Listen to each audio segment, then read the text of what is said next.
Pour construire la pyramide avec du ciment et calciner l'argile à une température de 1200-1500 degrés, ils ont utilisé les lentilles solaires. Il a fallu environ 300 000 tonnes de carbonate de sodium, de natron et 500 000 tonnes de chaux pour bâtir la pyramide.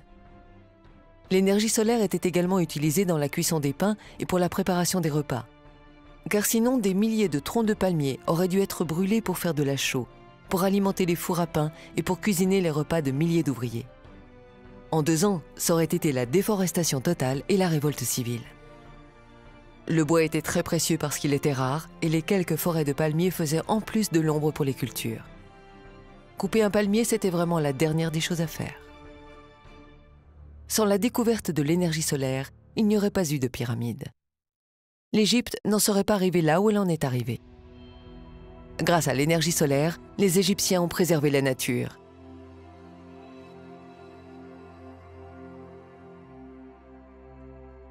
La nuit, le spectacle était extraordinaire.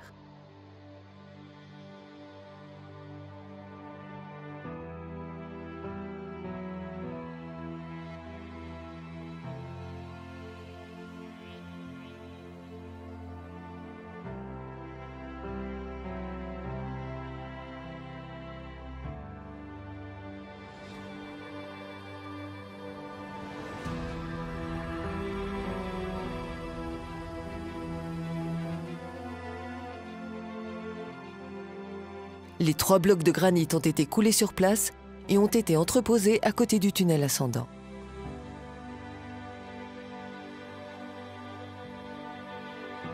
Ils arrivent à la fin du couloir. Le puits de service est également terminé.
À cette hauteur, 1 200 000 mètres cubes ont été transportés.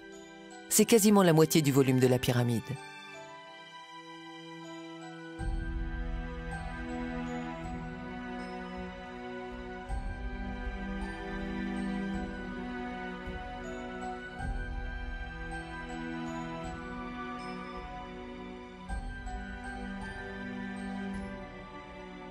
L'entrée de la pyramide est construite avec les chevrons symboliques en forme de V.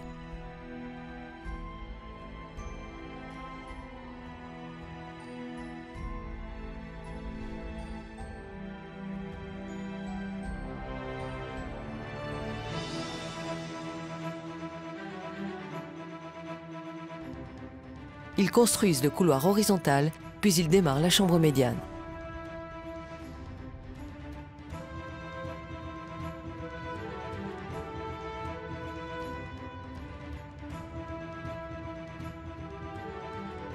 À l'emplacement des conduits, ils posent un tronc de 20 cm par 20 cm qui fera le conduit vers l'étoile de Sirius.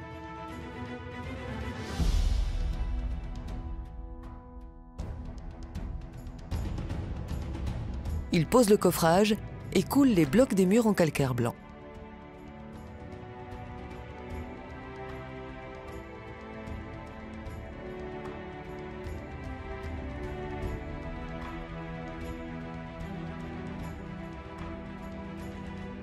Faire un simple tunnel en pierre taillée serait trop compliqué. En revanche, cela devient logique avec du béton. Coulé dans un coffrage, celui-ci prend n'importe quelle forme et ils peuvent garder l'angle avec précision.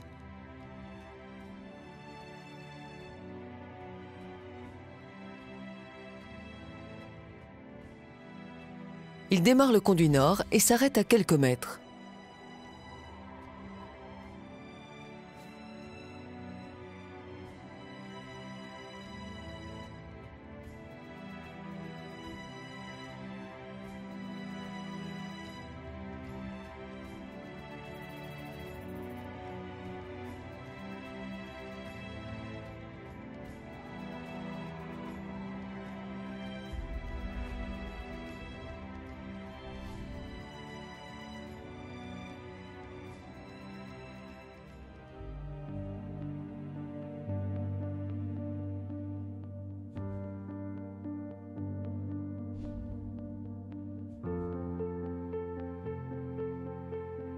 Les ouvriers construisent le conduit sud, puis le remplissent.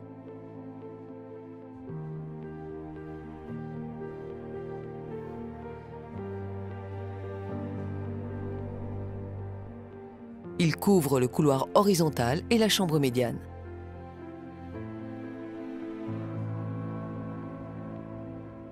Le remplissage continue jusqu'à un certain niveau de l'autre côté, au sud.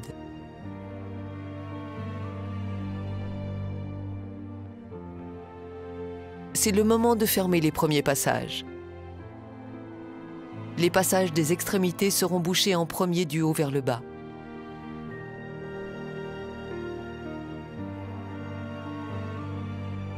Le bois du coffrage vient d'en bas. La charpente est soutenue par les poutres.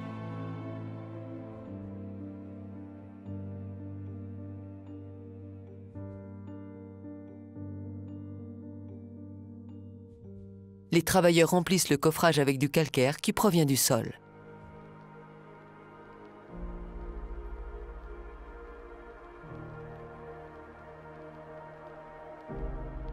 Quelques instants plus tard, ils enchaînent avec la pierre suivante.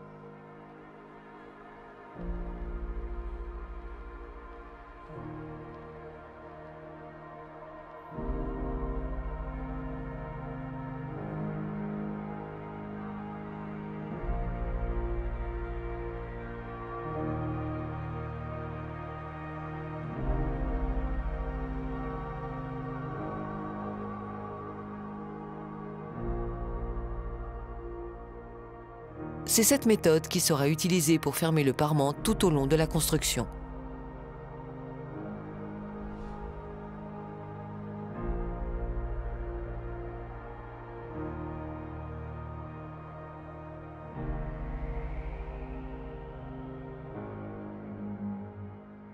Il réalise la chaussée de la Grande Galerie en continuité avec le couloir ascendant.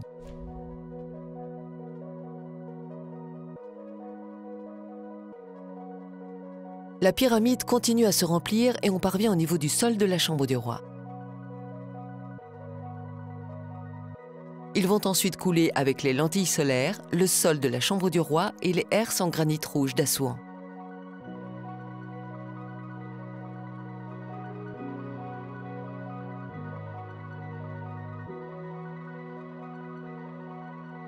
Les herses sont prévues avec l'emplacement des troncs de bois.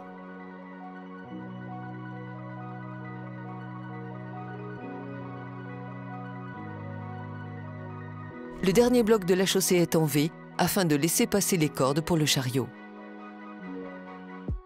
Les Égyptiens ont l'idée novatrice de faire la grande galerie du couloir en encorbellement incliné. Le modèle est pris sur la pyramide rouge et celle de Meidoum. Cette fois, la galerie sera inclinée et non pas horizontale. Tout ceci est planifié dès le début. Pour réaliser l'encorbellement de la Grande Galerie, ils vont construire un chariot en bois hors norme. Voici le chariot. Le chariot est fixé au sol dans les encoches du plancher. Il mesure 8 mètres de haut avec 7 étages.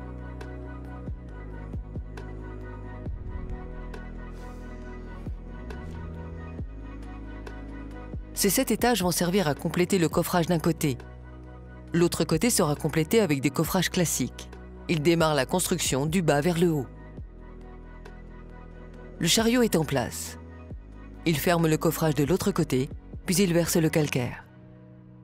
Il continue ainsi pour les étages supérieurs. Il coule le dernier bloc et le plafond. En même temps, le reste de l'équipe peut continuer à remplir de chaque côté. Tandis que le calcaire n'est pas encore sec, les travailleurs posent des encoches en cuivre. Ce qui explique une énième fois encore que ce soit du calcaire en béton et non pas des pierres taillées. Techniquement, ces encoches en cuivre ne tiennent rien. Les Égyptiens le savaient très bien.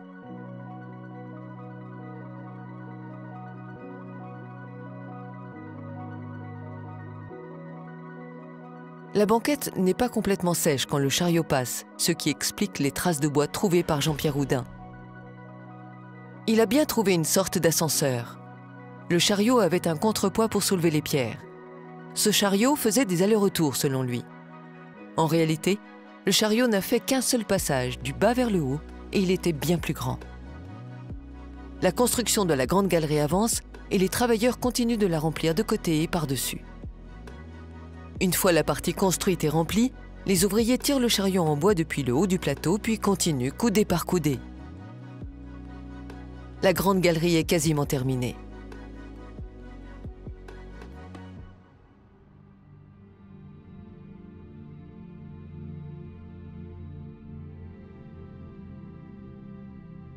La chambre du roi, elle, sera construite avec la dimension de 10 coudées par 20 et 11,18 coudées de hauteur. Certains peuvent supposer que les Égyptiens, simples d'esprit, se sont dit « Faisons la chambre du roi en 2 cubes simples, côte à côte, et c'est réglé. Rien d'exceptionnel. » Vraiment? En effet, c'est ce petit 11,18 coudées qui nous fait encore une fois découvrir d'une manière spectaculaire le niveau scientifique atteint par les Égyptiens.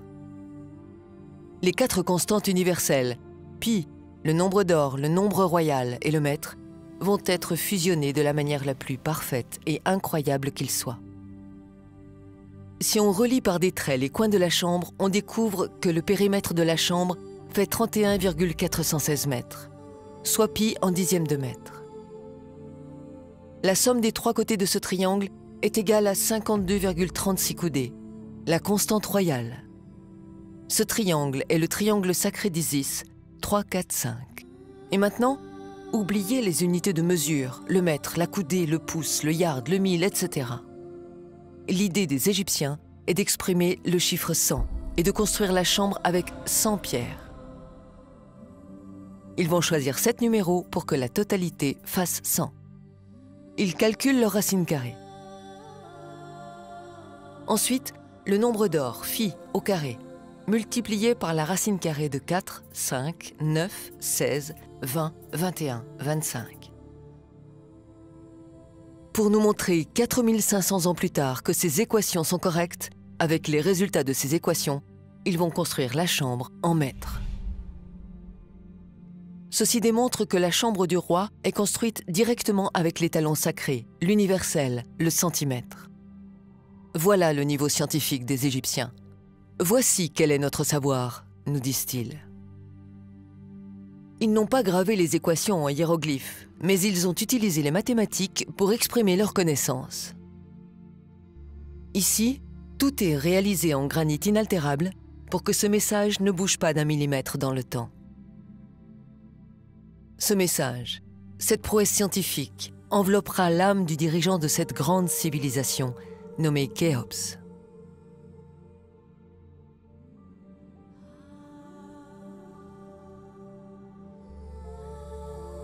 Les Égyptiens avaient compris l'essentiel, que Dieu ou l'architecte de l'univers a construit la nature et toutes ses composantes à l'aide d'une matrice qui s'appelle les mathématiques. Ils se sont ensuite appliqués à leur tour comme des dieux. Ils ont intégré les mathématiques partout, ce qui les a profondément connectés à la nature. Cette façon de construire, basée sur les constantes universelles, sera répandue partout sur Terre au fil des millénaires.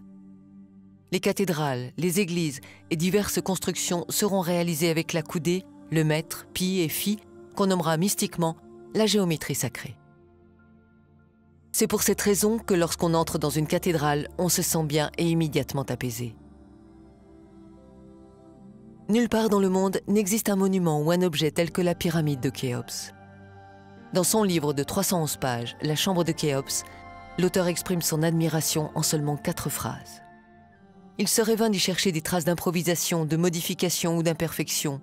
Du sol au plafond, tout est parfaitement réalisé, dit Gilles Dormion. Les petits pavés de granit venus d'Assouan seront acheminés par les fils de transporteurs. Ainsi, 1500 tonnes de granit seront montées en pavés de 30 à 40 kg.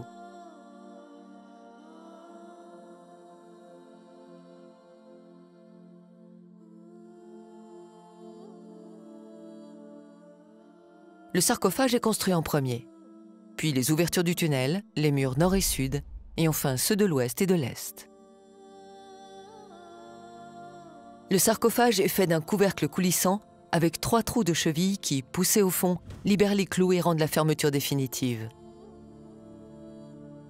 Képhren va adopter la même solution pour son sarcophage. Les ouvriers posaient le coffrage en argile et coulaient la lave de granit. Ils utilisaient des poutres en argile pour le mur des conduits. Quelques jours plus tard, une fois que le mur avait refroidi, ils enlevaient l'argile. La construction de la chambre aurait duré 3-4 mois. Tailler du granit pour réussir des murs pareils est juste inconcevable. Par contre, c'est possible avec du granit fondu.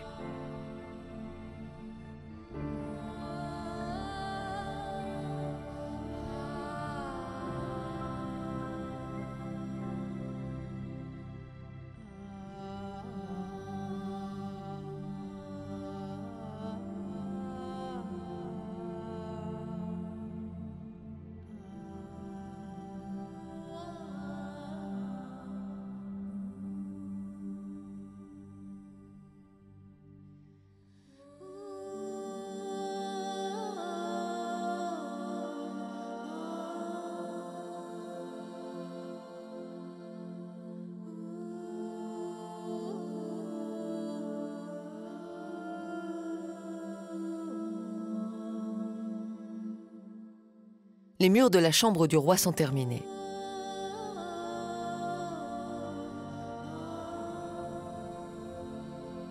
Les deux conduits visent l'étoile de Sirius et Al-Nilam. Le conduit de la chambre médiane pointera Sirius à 39°49' le 4 décembre à minuit 00 à 180°. Al-Nilam est au cœur de la constellation d'Orion. Le conduit du roi visera Al-Nilam le 11 novembre à minuit 00 à 180° également. Il faut remarquer la précision époustouflante des mesures du ciel, sachant que les étoiles bougent. Si tout cela n'est que hasard, alors toute la science que nous connaissons aujourd'hui est à mettre à la poubelle. L'hémisphère céleste était découpé en 360°. Le ciel est en mouvement permanent et ne ressemble jamais à l'époque suivante ou précédente. Pour immortaliser cette époque, la date du règne et celle de la mort du roi, la date de la construction de la pyramide et la mémoire de tous ceux qui y ont travaillé, ils ont utilisé la configuration du ciel de cette année-là. Ceci nous donne avec précision la date de la construction de la Grande Pyramide entre moins 2560 et moins 2550 ans avant Jésus-Christ. 50 ans plus tard ou plus tôt, les conduits ne seraient plus jamais alignés. Cela signifie qu'ils avaient une connaissance approfondie de l'astronomie. Les Égyptiens connaissaient l'heure et le temps. Ils avaient découvert l'horloge. La journée était découpée en 24 heures et une heure en 60 minutes. On appelle la clepsydre, un nom bien énigmatique, qui n'est rien d'autre que la montre. Une horloge utilisant l'eau. D'ailleurs, l'horloge avec l'eau a été utilisée jusque dans les années 1800. Encore une découverte avec l'eau. Le vase était gradué par niveau. L'eau coulait depuis un trou et indiquait l'heure avec précision. Les ouvriers continuent la construction du conduit sud de la chambre du roi et le couvrent. Ils remplissent autour de la chambre du roi et du conduit sud, puis ils enchaînent avec l'antichambre et les herses.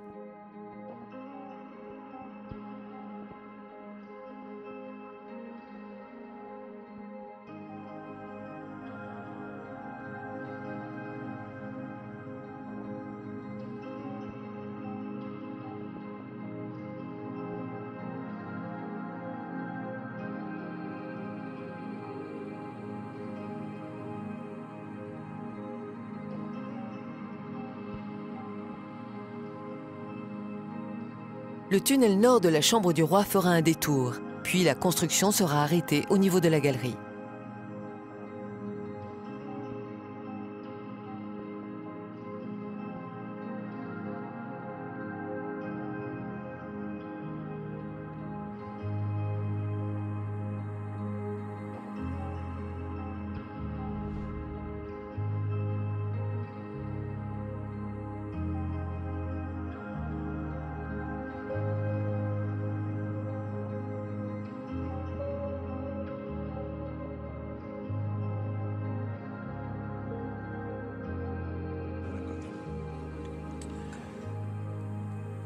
Les poutres du plafond sont coulées à leur tour.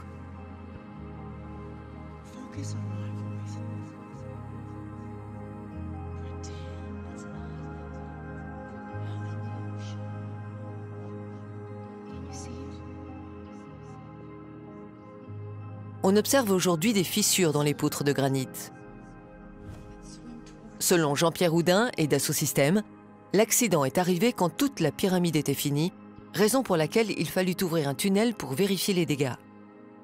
Sauf qu'une fois le calcaire durci, il était impossible de creuser le tunnel.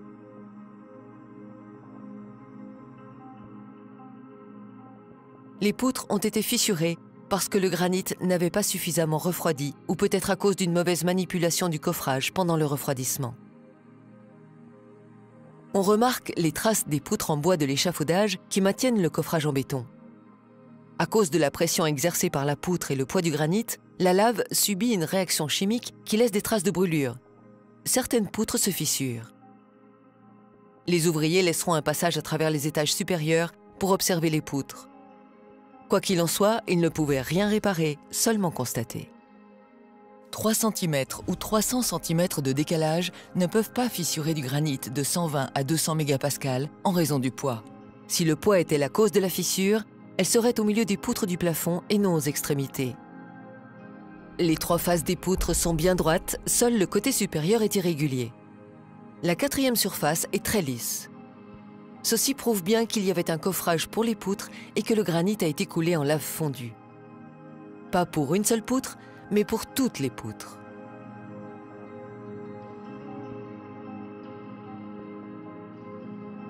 Il déplace le matériel, les lentilles et le granit à l'étage supérieur.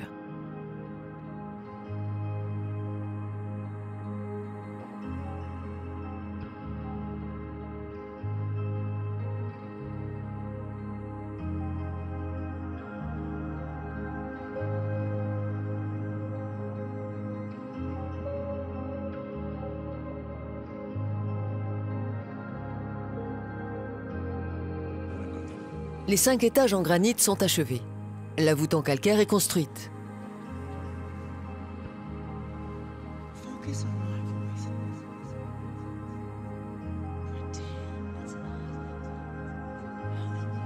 Les égyptologues les appellent faussement voûtes de décharge. S'il y avait eu un problème de poids, les Égyptiens auraient fait le plafond de la chambre souterraine en voûte. Le public n'a pas de formation d'ingénieur et d'architecture, et certains se permettent de raconter n'importe quoi. Un travailleur écrit le nom de Khéops à la va-vite.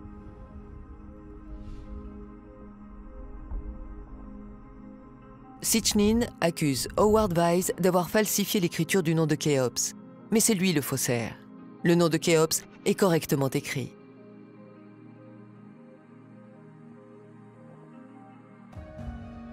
Toute la pyramide sera remplie, sauf ici, à l'emplacement des 2 tunnels nord.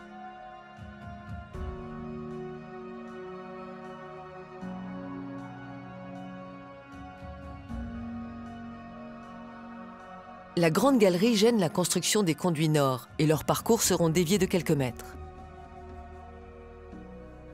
Une fois que la hauteur précise de 67 mètres est atteinte, les sorties des tunnels de la chambre médiane sont alignées et ils construisent le tunnel du haut vers le bas.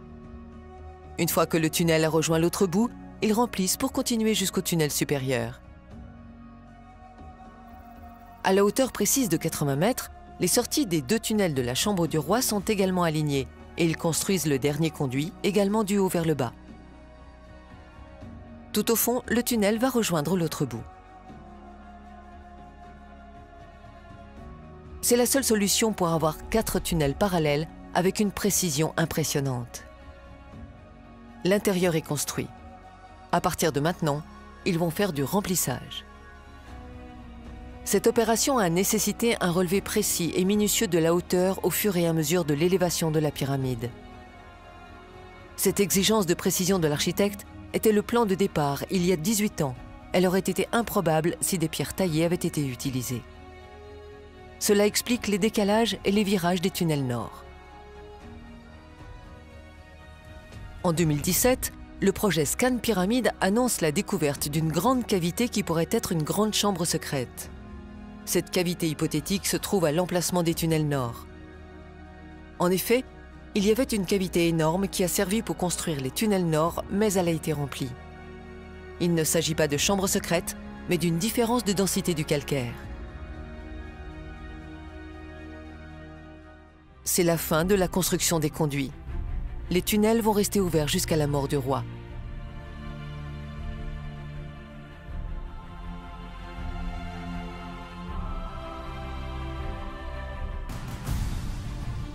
La pyramide continue à s'élever. Ils coulent toujours le parement pour ensuite remplir l'intérieur. Ils utilisent les mêmes coffrages depuis déjà 10 ans. Les Égyptiens prenaient bien soin de leurs outils. Les passages se ferment un par un au fur et à mesure que la pyramide monte.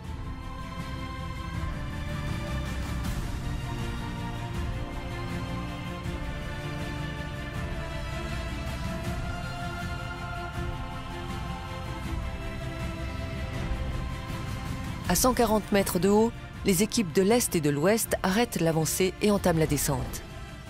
Ils posent le parement apotème en descendant. Seules les équipes du Sud et du Nord continuent jusqu'à la fin.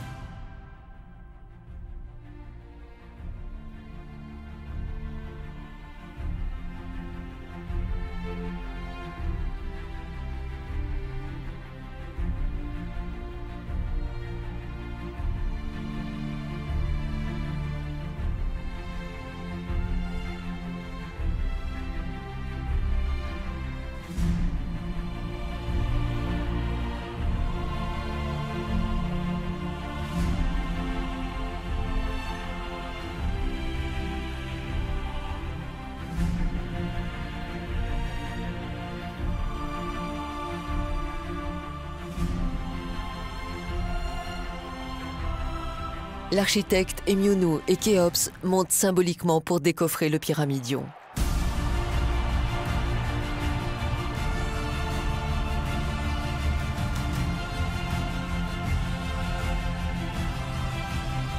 Le pyramidion est sorti. La foule hurle de joie. 20 années de dur labeur pour leur roi s'achèvent.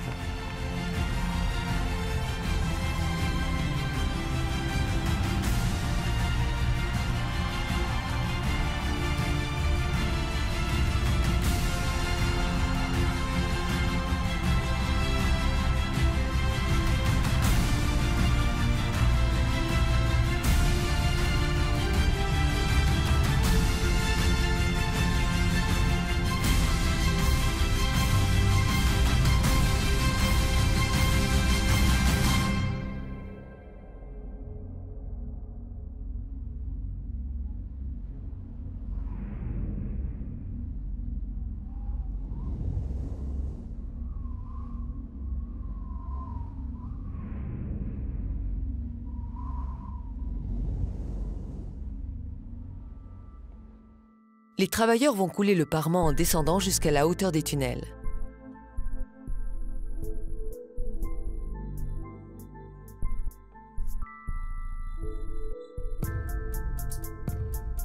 La construction de la pyramide s'arrête là, jusqu'à la mort du roi. Voici les traces et les preuves qu'il s'agit bien de la méthode utilisée pour construire les pyramides via des couloirs. Des 4 côtés de la pyramide de Khéops, on voit une grande dépression. Ceci n'est pas dû au revêtement de l'apotème, mais au grand passage du milieu. Sur le parement de la pyramide de Meidoum, on voit également une sorte d'affaissement. Preuve que le parement est posé à différentes étapes. On voit aussi le même type de passage sur la pyramide rouge, pourtant celle-ci n'est pas construite en apotème. Un mur d'enceinte sera construit à 10 mètres autour de la pyramide. Les murs autour de la pyramide de Khéphren seront construits de la même manière. On voit l'emplacement des poutres qui tenaient l'échafaudage des ouvriers. C'est la raison pour laquelle l'accès des touristes à cet endroit est fermé. Les coffrages étaient posés et ensuite le béton était versé.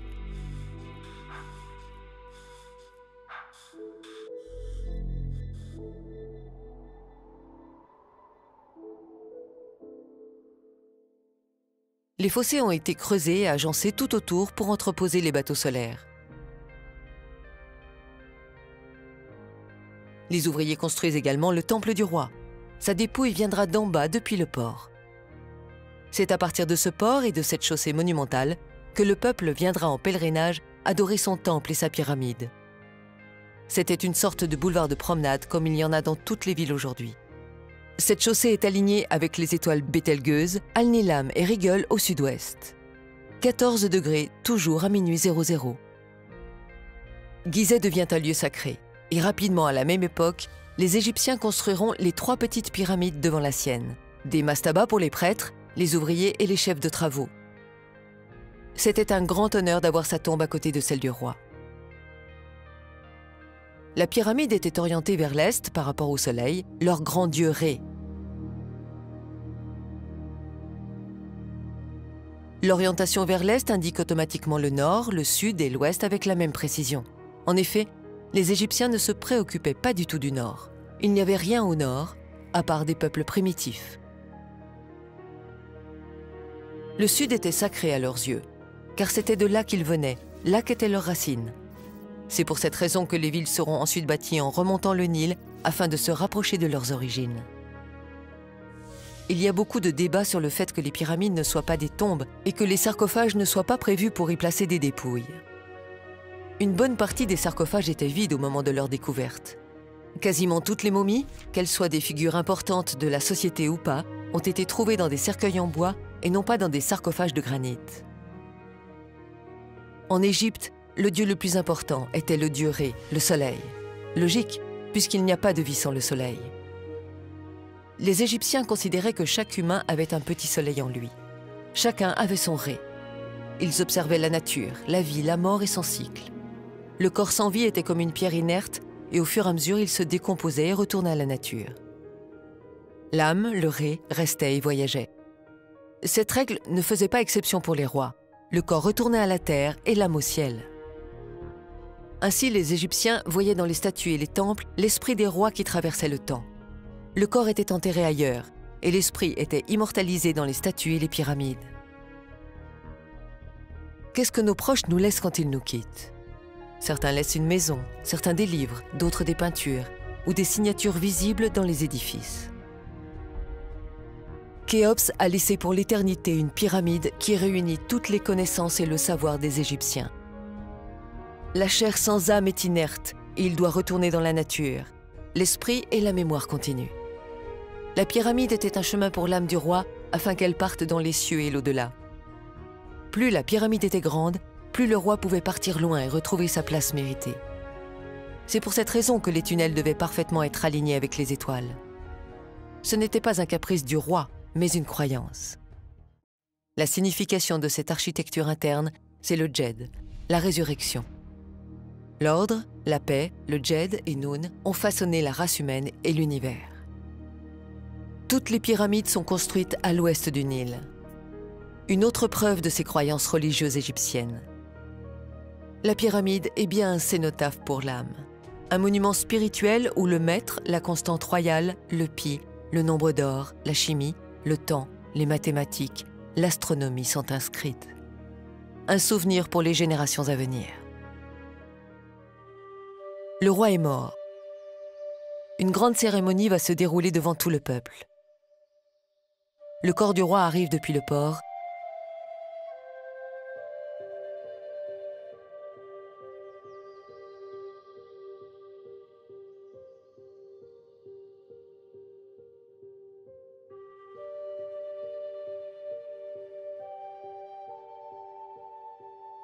Il est momifié dans le temple.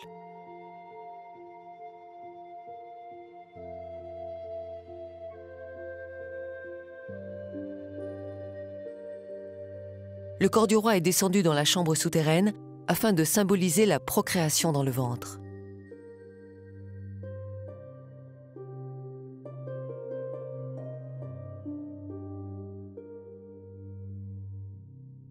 Puis c'est la naissance. Il sort de l'obscurité et vient à la lumière du jour, symbolisée par l'arrivée au niveau du sol.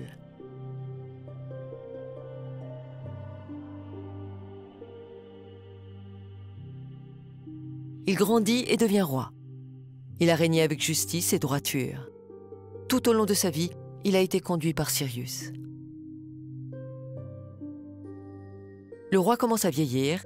La grande galerie symbolise son œuvre, le pays qu'il a dirigé de son vivant. Le chemin de retour symbolise la vieillesse. C'est le dernier chemin. Une sorte de passion du Christ. Une cérémonie dirigée par les prêtres accompagne le rite. Les prêtres tirent la dépouille à l'aide des cordes pour son ultime ascension à partir des herses de granit. le granit, symbolique sacré. La dépouille du roi arrive dans sa dernière demeure, là où son âme va partir pour l'éternité. Le corps restera là, jusqu'à l'arrivée de Ré, le 14 juillet prochain. Son corps était posé dans le sarcophage et son bateau était enterré devant sa pyramide. En attendant Ré, afin de combattre les ténèbres, l'âme du roi sortait la nuit grâce au conduit. Ainsi son âme pouvait naviguer dans les cieux.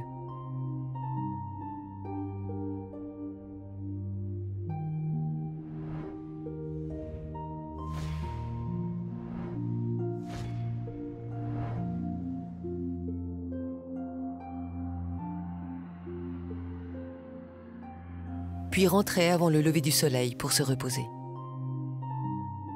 La chambre souterraine et la chambre médiane sont parfaitement centrées dans l'axe de la pyramide, sauf celle du roi. C'est la première chose qui frappe quand on regarde une coupe de la pyramide. Une anomalie? Une imperfection? Non. Cela correspondait à un rituel précis.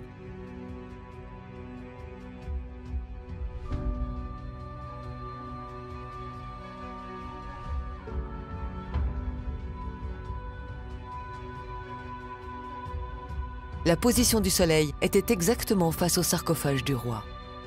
Le roi attendait Ré dans sa chambre.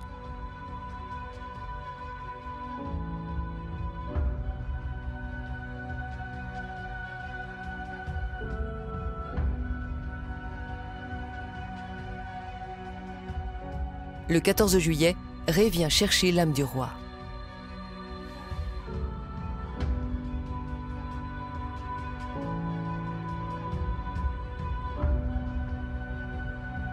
Ils partent ensemble pour l'éternité.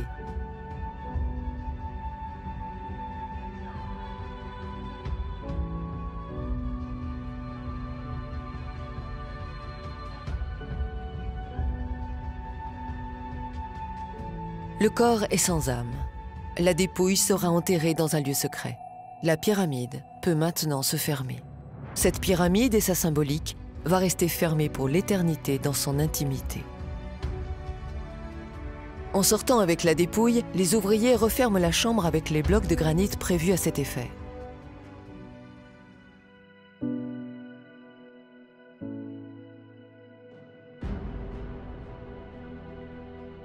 Les ouvriers vont laisser une boule de dolérite et un crochet en cuivre en souvenir dans la chambre médiane, puis reboucher les trous.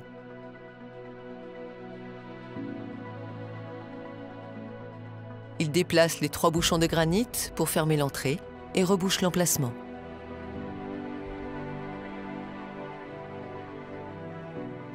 Ils prennent la sortie du boyau de service construit il y a 15 ans.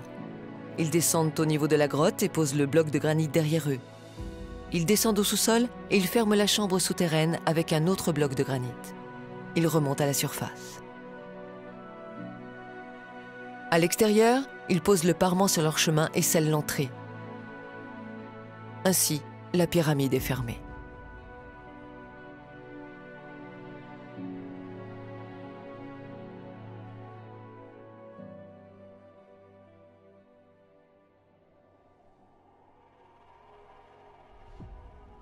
En bouchant les entrées avec des pierres de granit, les Égyptiens ont pensé que la pyramide serait inviolable.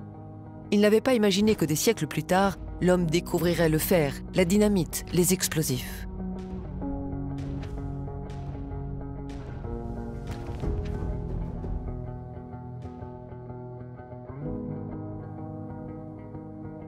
Cénotaphe de Khéops ou pas?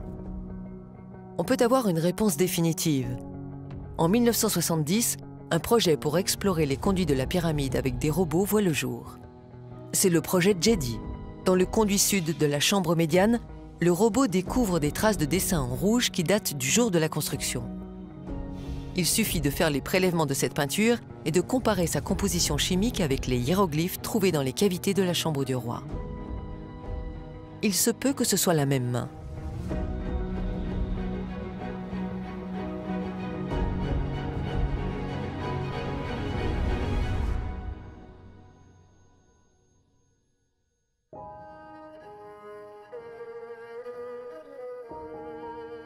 Le plus grand architecte de l'histoire de l'humanité est Émionou, celui qui a conçu la pyramide de Khéops, avec moins de 1% d'erreur. Les pyramides ne sont pas alignées avec les 3 étoiles du milieu de la constellation d'Orion, comme le soutient Boval. L'étoile Alnitak tombe 150 mètres au-delà de la pyramide de Mykérinos. 150 mètres d'erreur, c'est énorme et invraisemblable comparé à la précision de 1 cm de l'alignement des pyramides. Les 3 pyramides sont alignées sur les étoiles Beltégeuse, Alnilam et Rigel. La corrélation est parfaite. On perçoit une forme d'égocentrisme chez Képhren qui voulait dépasser son père. Il construira sa pyramide aussi grande que celle de son père. Il la positionnera pour qu'elle corresponde avec le cœur de l'Orion, l'étoile Alnilam, obligeant ainsi son fils Mykérinos à s'aligner avec la Rigel. Képhren construira également la grande chaussée alignée avec le lever nocturne d'Alnilam.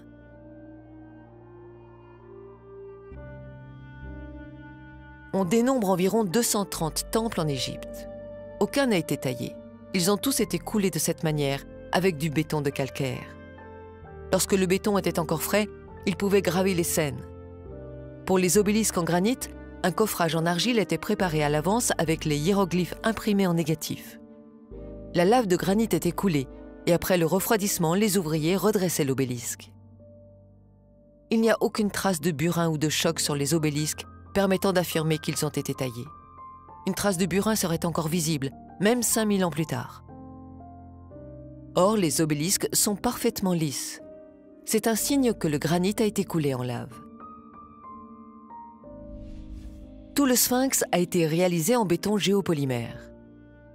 Pour cela, les ouvriers creusèrent pour dégager de l'espace. Ils coulèrent une dalle et disposèrent par-dessus un gros tas de béton qu'ils modelèrent à la main, puis ils décorèrent le sphinx avec des pavés. On peut distinguer sa tête qui porte des marques de béton. Au fil des siècles, le revêtement en pavé est tombé. La pluie, qui ruisselait depuis le haut en grande quantité, a tracé des sillons. Mais qui est le sphinx ? Képhren ou un autre roi?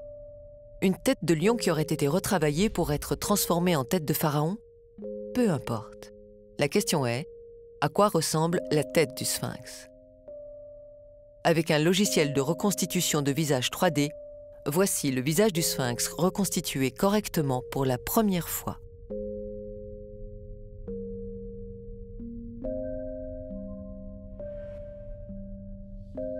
Sans commentaire.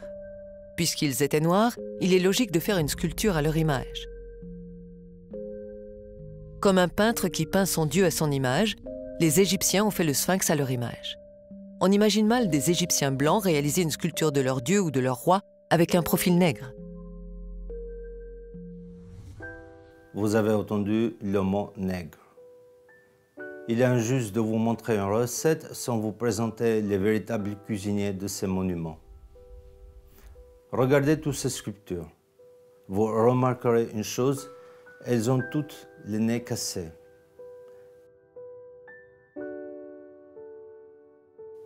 Si on observe les statues et les fresques, la ressemblance est frappante.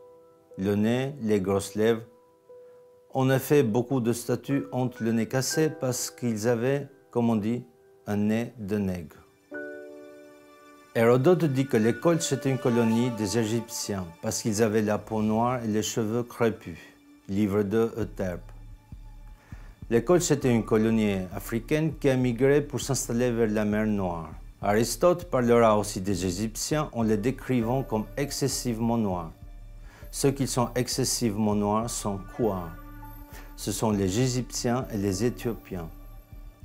Les Grecs utilisaient 4 mots pour dire noir: sombre, brun ou ténébreux. Kéléinos, Eremnos, Aiton et Mélas. Mélas est le noir physique le plus total. C'est la racine de ce mot qui forme le mot mélanine. Mélas, mélanine. La mélanine est le pigment qui colore la peau en noir pour le protéger du soleil. Aristote dira précisément agon mélanès pour désigner les Égyptiens et les Éthiopiens, ce qui veut dire excessivement noir en grec. Zésostrice III, dite Sénouserte en égyptien, détient le record pour le nombre de sculptures à son effigie, des dizaines. Presque toutes ces sculptures ont le nez cassé. Mais quelques-uns ont échappé à l'inquisition raciale. Le professeur sénégalais Diop a demandé au musée de Caire de faire 3 prélèvements d'1 mm² sur des momies de Ramsès II, de Séti Ier et de Toutmoses III, exposées au musée de Caire. Une fois les prélèvements analysés, ils révéleront le taux de la mélanine. Plus le taux de la mélanine est élevé, plus la peau est noire. Que je mets à la disposition des participants du colloque pour qu'on les observe au microscope. Et nous pouvons absolument voir le taux de mélanine sous la peau des anciens Égyptiens. Il en reste suffisamment malgré la destruction partielle de l'épiderme. Dans la région qui sépare le derme et l'épiderme, il y a des inclusions des bases des cellules des mélanocytes en quantité suffisante pour révéler un taux de mélanine absolument absent chez les races leucodermes. Et j'ai voulu dès l'an dernier appliquer cette étude aux momies royales de Ramsès II, de Séti Ier et de Toutmoses III. Depuis un an, j'écris au conservateur du musée du Caire, car il ne me faut pas plus d'1 mm², 1 mm² de peau, mais prise toujours dans la même région, et je n'ai pas eu ces échantillons, je le regrette. Par conséquent, c'est une étude très facile, accessible, qu'on peut faire. Voici les lames, ce sont des préparations, il suffit de les mettre sous l'objectif d'un microscope pour voir le taux de mélanine. Alors, sur la base donc de mes propres investigations, que sont celles-ci, et jusqu'à ce que d'autres investigations... Le musée n'a toujours pas répondu depuis 35 ans. Les Égyptiens s'appelaient les Kémites et l'Égypte s'appelait Kemet, le pays du noir. Non, ce n'est pas la couleur noire du limon, du Nil qui est évoquée, comme certains archéologues le prétendent, mais bien la couleur de la peau de la population qui vivait là. Quand on parle du pays des Blancs, on ne fait pas allusion à la couleur de la neige des Alpes. Finissons avec les rumeurs, si Howard Carter a falsifié le masque d'or de Toutankhamon et reproduit des faux reliques. Observez le masque de Toutankhamon et le visage de cette Africaine. Je vois mal Carter, l'Européen, réaliser ce masque typé africain. Il est midi, la température est au taquet, c'est-à-dire qu'il fait à peu près 45-46 degrés. Il n'y a absolument pas d'ombre, vu que c'est une carrière et qu'il n'y a aucun bâtiment et qu'on ne peut absolument pas s'abriter. Autant vous dire que je ne veux pas rester ici 3h30. Bon, donc là il commence à faire un peu chaud. On se trouve derrière la pyramide de Mykérinos. Je commence à comprendre pourquoi Fémi n'est pas venu.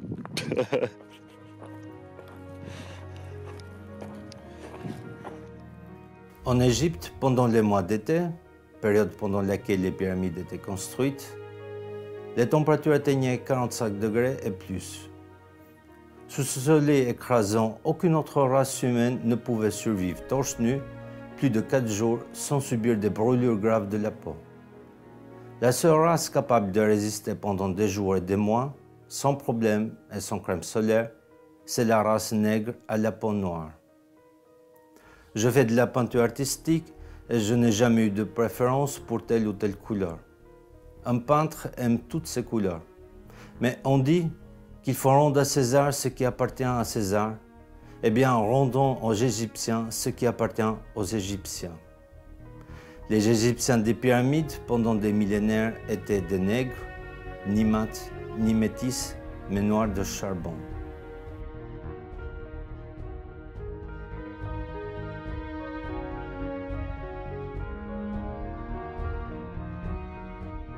Les Égyptiens ont mémorisé et imprimé leur négritude dans le granit et dans le quartz pour l'éternité. Que doit-on faire? Les détruire pour effacer cette époque de l'humanité? Les cacher? Parler? Ne pas parler? Posez-vous ces questions. Pour le meilleur ou pour le pire, cette histoire ne s'arrête pas là. Il peut venir à l'esprit de quiconque de dessiner cette forme. Rien d'exceptionnel. Sur la planète, le hasard qu'il y ait 2 civilisations qui savent faire du béton dans sa complexité chimique, fondre le cuivre pour les attacher symboliquement avec la même forme, est inimaginable. Pourtant, des milliers de kilomètres les séparent, ainsi que des océans. Un policier d'investigation vous dira « c'est la même personne, la même main qui les a faites ». Le mystère est résolu, jusqu'à preuve du contraire. Techniquement, ces agrafes ne relient rien et ne renforcent pas du tout les pierres. Les Égyptiens le savaient. Il s'agit d'un élément religieux. Les Égyptiens l'ont répandu partout sur Terre. En moins 2590 avant Jésus-Christ, Eda, un scientifique de la cour, en saluant ses compagnons qui partaient en direction du Liban pour chercher du bois de chêne, remarque que les bateaux disparaissent après quelques minutes en plongeant. Pourtant, la distance n'est pas grande. L'œil humain regarde beaucoup plus loin. Il réalise l'extraordinaire. La Terre est ronde. Des expéditions vont se préparer. Les Égyptiens partiront alors explorer la Terre. Ils savent qu'ils ne peuvent pas se perdre. Étant donné que la Terre est ronde, ils pourront toujours revenir au point de départ. Les Égyptiens connaissaient les systèmes de navigation et maîtrisaient l'orientation de façon infaillible. Ils avaient des outils de mesure universelle des distances et du temps, le chronomètre. Les bateaux étaient rapides et performants. Ils étaient équipés pour partir à la découverte du monde. À l'époque d'Hérodote, le tour de l'Afrique en bateau était devenu une promenade touristique. Lorsqu'il eut fait cesser de creuser le canal qui devait conduire les eaux du Nil au golfe arabique, Nikos fit partir des Phéniciens sur des vaisseaux avec ordre d'entrer à leur retour par les colonnes d'Hercule dans la mer septentrionale et de revenir de cette manière en Égypte.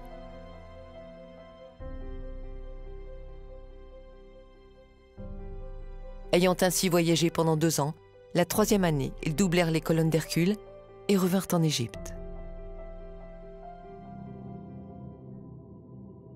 Les Égyptiens ont voyagé par milliers jusqu'en Amérique, l'actuel Guatemala, pour la première fois entre moins 3000 et moins 2000 ans avant Jésus-Christ. Mais pas seulement les Égyptiens, beaucoup d'autres Africains les ont accompagnés. Imaginez, vous êtes Maya et vous voulez construire un édifice pour commémorer les morts ou les dieux. Vous observez et vous copiez la nature. Vous faites des tombes en cercle, en carré, de toutes sortes de formes. La dernière forme qui vous vient à l'esprit est celle d'une pyramide, et encore moins avec des tunnels creusés dessous comme en Égypte. Des analyses récentes des momies égyptiennes ont révélé des traces de cocaïne. La cocaïne pousse uniquement en Amérique. De plus, il faut les imaginer observer et mesurer les équinoxes et les solstices pour aligner les pyramides. Le calendrier égyptien commençait le 14 juillet, plus 5 jours de fête. Celui des Mayas commençait également le 14 juillet, plus 5 jours de fête. Puis, trouvez la formule chimique pour fabriquer du béton. En comparant les constructions d'Amérique et celles d'Égypte, la ressemblance est frappante, comme 2 gouttes d'eau. Des preuves plus solides? Et si on mesurait les pyramides d'Amérique centrale? Avant de regarder ce film, la découverte de l'étalon de la mesure universelle, le mètre, était un secret. Il était compliqué et abstrait de trouver cet étalon universel. Maintenant, vous savez comment le mètre a été inventé par les Égyptiens. L'apogée. Les Égyptiens arrivés, ici, à l'autre bout du monde, vont construire une pyramide avec le mètre et le pi. La base de la pyramide du Soleil mesure 220 mètres. Convertie en unités de pouces, de pieds ou de yards, cela devient inconfortable pour les ouvriers. En mètres, les chiffres sont entiers. La diagonale de la pyramide est pi, en mètres. La base de la pyramide, 220 mètres, divisé par la hauteur, soit 70 mètres. Le résultat est pi, 3,1428. Comparé avec le pi de Khéops, 3,1429, l'erreur est de 0,0001%. La disposition des autres pyramides est aussi un nombre entier en mètres. La géométrie de la pyramide de Tikal est exactement celle de Khéops. En 1983, l'archéologue Gart Norman découvre que la coudée royale égyptienne est utilisée par les bâtisseurs dans les constructions de l'Amérique centrale.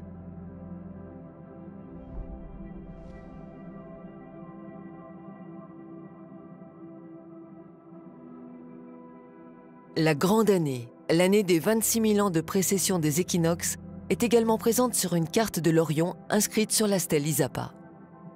Le hasard qu'un peuple pré-maya ou que les Mayas aient trouvé et développé seuls, isolés du reste du monde, le mètre, le pi, la coudée royale, le béton géopolymère et l'énergie solaire pour fondre la pierre est totalement exclu. La probabilité est nulle.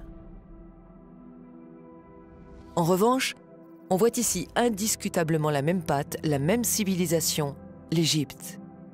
12 000 km séparent l'Égypte du Mexique. Comment ont-ils fait pour traverser 7 800 km d'océan? Entre moins 3000 et moins 2000 ans avant Jésus-Christ, les Égyptiens vont traverser la Méditerranée, passer par Malte, se ravitailler en Espagne et traverser l'océan Atlantique en ligne droite pour arriver au Yucatan. Ils débarqueront par milliers. Et les visages négroïdes ne manquent pas. Dans les années 1946, des têtes géantes appelées Olmecs sont découvertes. On voit clairement des têtes nègres africaines. Les Olmecs africaines sont découvertes en Amérique centrale, à l'endroit même où se trouvent les pyramides. C'est le lieu de débarquement des Égyptiens. Il se peut que les Égyptiens aient traversé l'océan via un pont, une terre, un continent au milieu de l'Atlantique. Quand Platon désigne l'Atlantide, après les colonnes d'Hercule, c'est-à-dire le détroit de Gibraltar, il est fort probable qu'il ait raison. Cette grande étendue qui affleure serait la dorsale de l'Atlantique. L'Atlantide serait les Açores. Suite à un tremblement de terre sans précédent, cette partie de la dorsale se serait affaissée. C'est ce cataclysme que Platon appelle écroulement de l'Atlantide qui a coupé les Égypto-Africains en deux. Au vu des allers-retours qu'ils ont faits, ils ont peut-être construit des édifices ici avant le bouleversement. Des recherches de ce pont devraient être faites à cet endroit de la dorsale. Cette théorie peut sembler tirée par les cheveux, mais la chimie, le pi, le mètre, le nombre d'or, la coudée royale, ainsi que les lentilles solaires n'ont pas traversé l'océan tout seuls. Il se peut qu'ils aient traversé l'Atlantique avec des bateaux directement. Christophe Colomb a fait le deuxième voyage des îles Canaries en Guadeloupe en 21 jours. Des documents en parlent. En moins de 20 jours, on vit la terre. C'était une île dépourvue de rades et de ports. Ne pouvant y aborder, Colomb vint débarquer à une île voisine qu'il appela la Dominique. Ils vont suivre les alizés. Ce sont des vents réguliers et très puissants qui traversent l'océan d'est en ouest. D'ailleurs, les marins s'inquiètent de ne pas pouvoir les remonter au retour. Eux aussi avaient des bateaux en bois et des voiliers comme ceux de Colomb. Ce qui est sûr, c'est qu'il n'y a pas de hasard. Les Égyptiens ont traversé l'Atlantique avec leur savoir dans leurs bagages.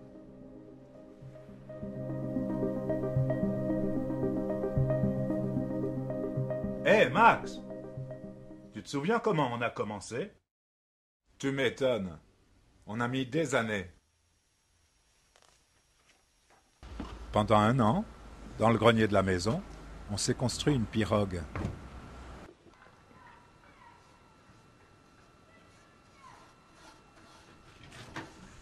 Pour qu'elle soit belle, il fallait qu'elle soit en bois.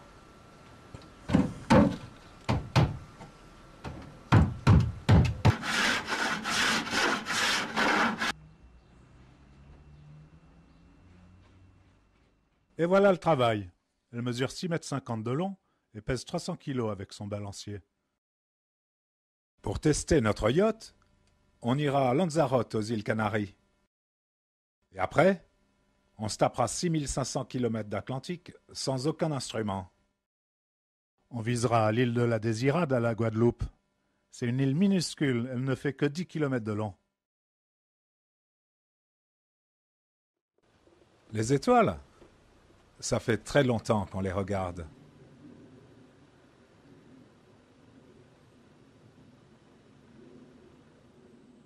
Pour mieux comprendre le ciel, on a fabriqué une tête de veau.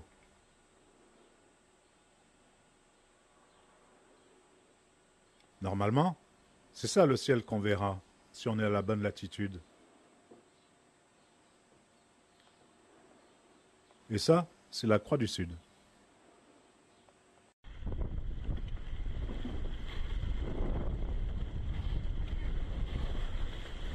Lanzarote. Nous voilà enfin aux Canaries.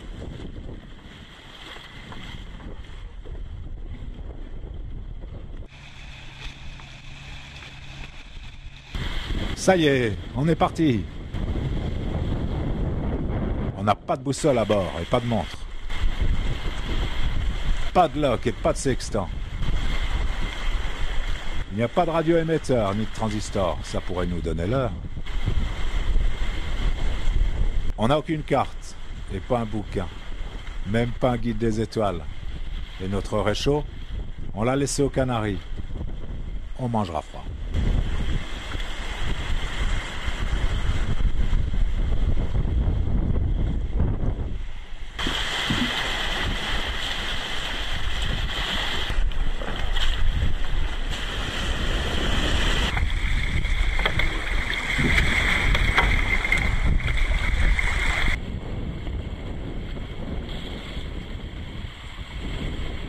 Mesurer nos quarts sans montre, c'est vraiment difficile. Je suis crevé.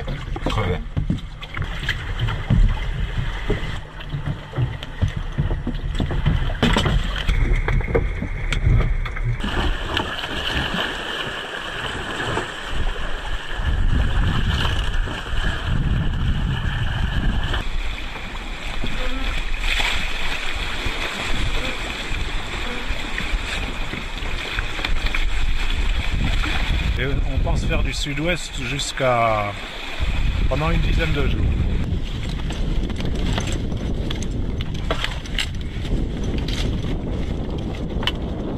Il y a une barre de nuages qui est venue peu à peu. On n'a plus vu d'étoiles, aucune étoile sur 360 degrés. Elles ont toutes disparu. Le vent a forci et on s'est arrêté. On ne sait plus du tout où on est. On ne va pas aller nulle part. On est stoppé. On attend.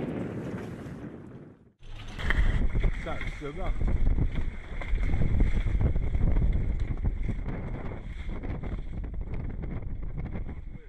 La beauté!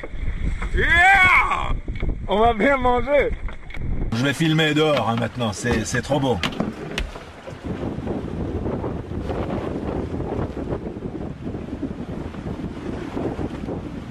On s'amuse bien nous deux en pleine mer. C'est le pied. On a vu à Crux, sur la Croix du Sud, à Crux qu'on a estimé à 5 degrés de hauteur. La Croix du Sud fait 6 degrés de hauteur. Et bon, au pif, c'était à 5 degrés de hauteur.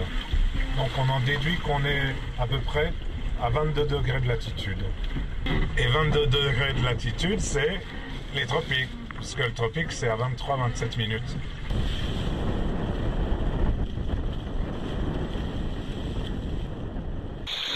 On n'est pas prêt parce qu'on a passé une nuit de chien avec assez peu de visibilité.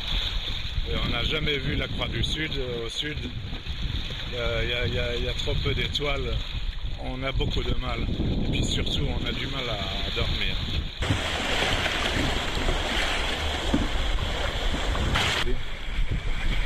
Oh oui. Ces dauphins sont la bienvenue parce que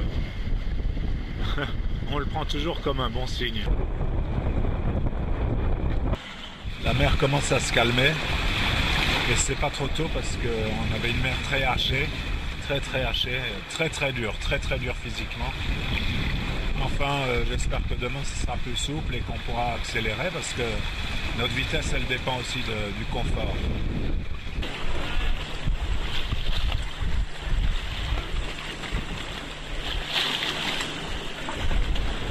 Et on est content. On est content parce que on vient d'attaquer la deuxième partie du parcours. Voilà, ça fait 16 jours. Et il commence à faire bon. Un grand. Ah ouais. C'est la deuxième journée où on peut se foutre en short. Top. Super. On n'avance pas parce qu'on met pas de toile. On avance à 4-5 nœuds au lieu de filer à 8 nœuds. Parce que dès qu'on est à 8 nœuds, on craque nerveux. Là, c'est vraiment dur. On ne sait pas quand on arrive. On n'ose plus mettre de toile.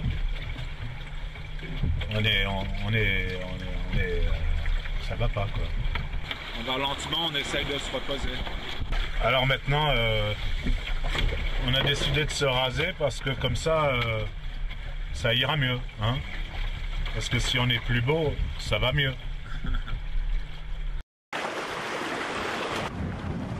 Ah, on est en train de disjoncter totalement. Là maintenant, il y a intérêt à aller boire un coup avec nos potes au bistrot et sans prendre de risques comme ça. On est complètement cinglés. Complètement cinglés.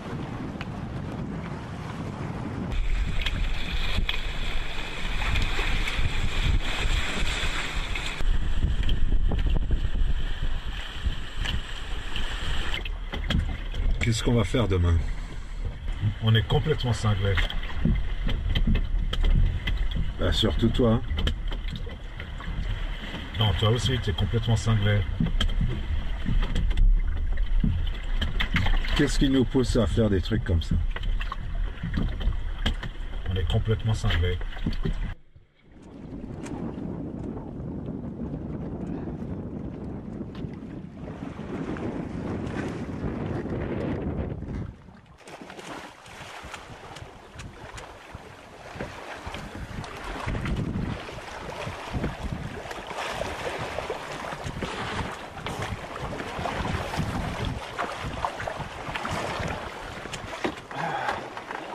Ça fait du bien.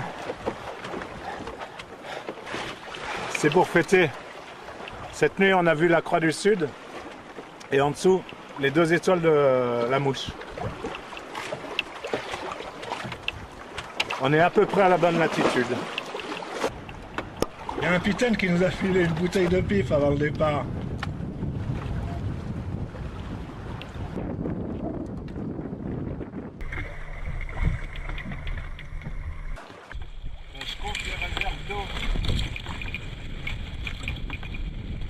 Il fait tellement chaud, il faut se méfier de notre consommation d'eau. Alors on recompte pour voir si on ne dépasse pas le quota. Un oiseau différent. Qu'est-ce que ça peut vouloir dire? Est-ce que c'est encore un de ces oiseaux de mer? Je le dis tout net, il est grand temps, mais vraiment grand temps, que cette histoire de fou s'arrête très très vite.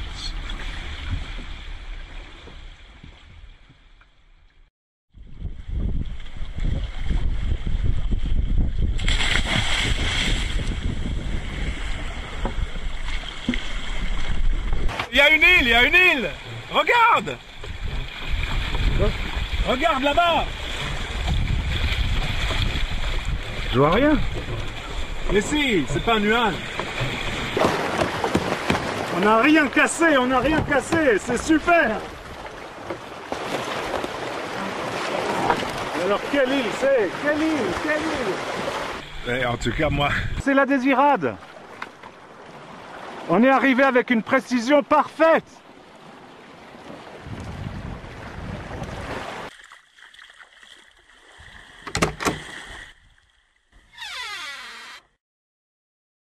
Hé Max, qu'est-ce qu'il disait Edgar Poe? Il disait « Ceux qui rêvent le jour auront toujours un avantage sur ceux qui ne rêvent que la nuit ». Ce peuple mystérieux qu'on appelle Olmec sont des Afro-Égyptiens. Les têtes d'Olmec sont également faites en béton. Ce qui m'a le plus étonné, c'est le type éthiopien qu'elle représente. J'ai pensé qu'il y avait eu sans doute des Noirs dans ce pays, et cela aux premiers âges du monde. Une fois installés, ils vont développer une écriture semblable en fond et en forme aux hiéroglyphes égyptiens. Loin de l'Afrique, les Égyptiens vont inventer une nouvelle écriture, mais dans le même esprit que les hiéroglyphes. Ils continueront à développer leurs croyances et leur savoir grâce aux souvenirs de leurs lointains ancêtres. Sur la stèle 5 d'Izapa, l'arbre de la vie, on voit les 3 pyramides de Gizeh avec les temples devant, les vagues symbolisant le voyage jusqu'en Amérique et les racines de l'arbre, leur descendance. Et enfin, la grande vague apocalyptique. Voici des détails des stèles E et D de Quirigua. Les 2 figures ont la même posture, tenant le sceptre, et tous les 3 portent le même type de barbe que celle de Toutankhamon. Les Amérindiens n'avaient pas de barbe, sans parler des nez cassés. Côté architecture, en Amérique comme en Égypte, les ouvriers vont appliquer la même méthode de construction que les pyramides et les temples. Toute la vie sera organisée autour. Le calcaire sera brûlé pour faire de la chaux et du mortier. Avec ce mortier, ils construiront toutes les pyramides d'Amérique centrale. Des centaines de pyramides et de temples seront construits au Guatemala, dans le Yucatan et au sud du Mexique. Tous ont été construits par les Afro-Égyptiens en béton fait de cendres volcaniques mélangées à la chaux. Ils seront tous alignés avec Sirius, les étoiles de la constellation d'Orion. Plus tard, ils se déplaceront à Teotihuacan et Tula. Ici, ça ne serait pas des blocs entiers en béton comme en Égypte, mais de la pierre naturelle volcanique reliée avec du béton. La méthode de construction est la même que pour la pyramide de Khéops, via des couloirs. Bien entendu, la cité de Tula et Teotihuacan seront construites avec le mètre égyptien comme mesure. Les Égyptiens vont aligner la cité de Teotihuacan avec... Maintenant, vous le savez. La cité sera alignée à 14,7 degrés, non avec le nord, mais avec le sud-ouest, avec Bételgeuse, Al-Nila Mérigel, passant par l'axe de l'hémisphère le 20 novembre à minuit 00, autour de moins 2200 ans avant Jésus-Christ. Cet alignement s'observe durant ces années-là, à plus ou moins 50 ans près, ce qui nous indique la date de la construction de la cité de Teotihuacan. Ici, ils feront demi-tour. Ces édifices n'ont pas été bâtis par les Mayas. Des siècles plus tard, les Mayas et les Incas ont aménagé leur vie sur ces cités à la suite du départ des Africains. La légende expliquant que c'étaient les dieux qui étaient descendus pour construire ces temples a perduré. La cohabitation semblait impossible entre ces deux civilisations très décalées technologiquement. Suite à des guerres avec les autochtones moins développés qu'eux, les Afro-Égyptiens, ou comme on peut les appeler maintenant les Améro-Égypto-Africains, vont migrer peu à peu vers les côtes du Pacifique Sud et vont abandonner ces lieux que les locaux vont s'approprier. Ils s'installeront dans des endroits reculés et sur les hauteurs, peut-être pour avoir la paix. Partout où ils se rendent avec leurs lentilles solaires puissantes, ces hommes sont pris pour des dieux. Partout, ils laissent leurs empreintes et leurs légendes. Il se peut qu'il y ait eu un grand cataclysme, un tsunami géant de 300 mètres qui a balayé toute la péninsule du Yucatan. Les rescapés, égyptiens et la population locale abandonnèrent les lieux rapidement et descendirent au sud. 4500 km séparent Caral de Calakmul. Là encore, il y a des pyramides, alignées avec Sirius, et le site est construit avec le maître.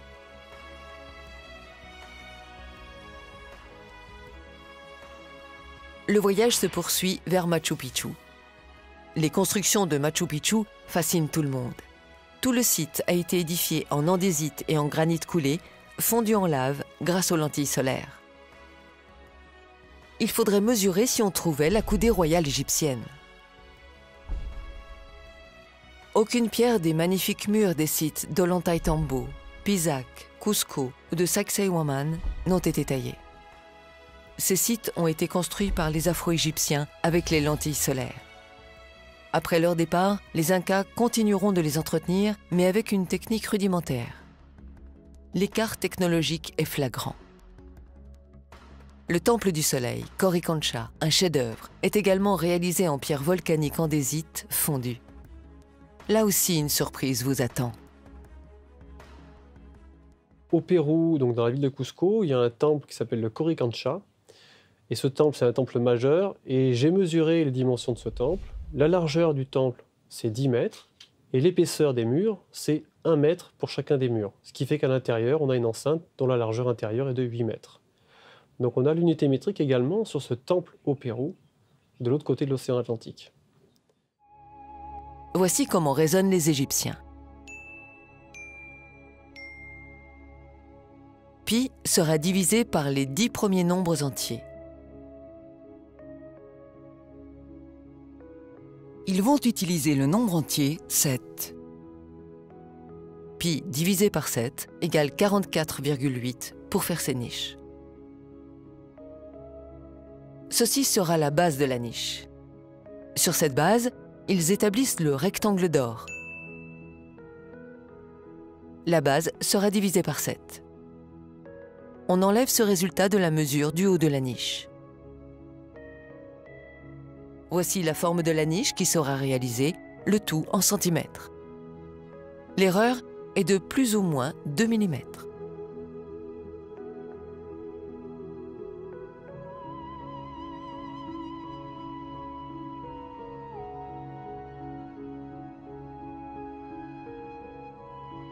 Franchement, au vu de cette géométrie appliquée, pensez-vous toujours que ces bâtisseurs sont les Incas?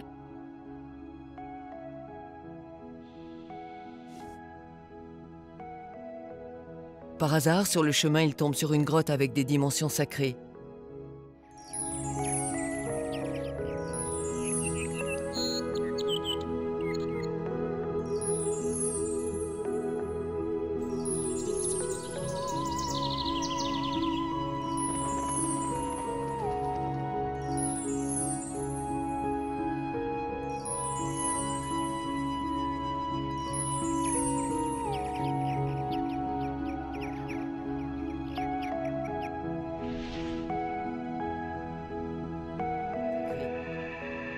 Ils construiront une seule porte, le passé.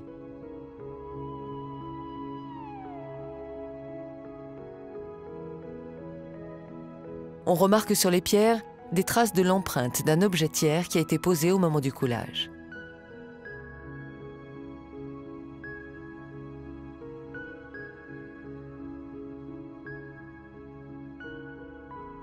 Le rayon concentré brûle parfois les pierres suite à une erreur de manipulation de la lentille.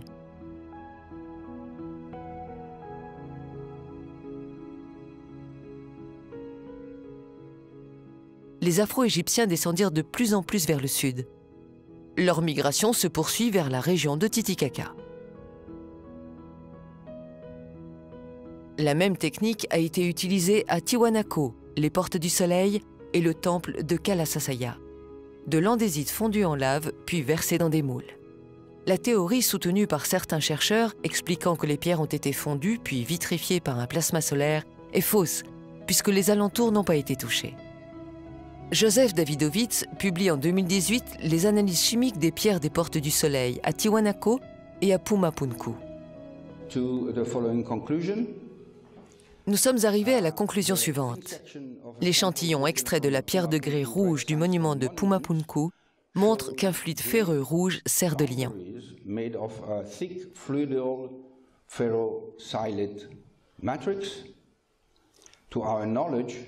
À notre connaissance, cet élément chimique est inhabituel dans les grès formés géologiquement. Ce cas est unique et conforte l'idée de grès artificiel réalisé comme du béton géopolymère. Nous avons ici des blocs de béton vieux de 1400 ans.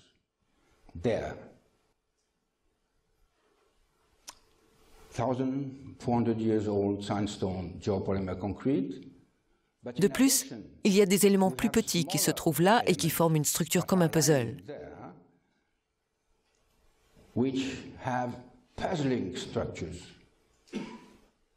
Ils sont faits en pierre andésite volcanique.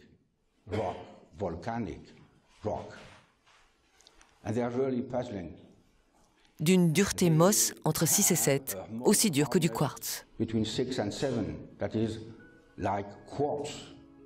Ils n'avaient pas d'outils et cela a généré des légendes folles.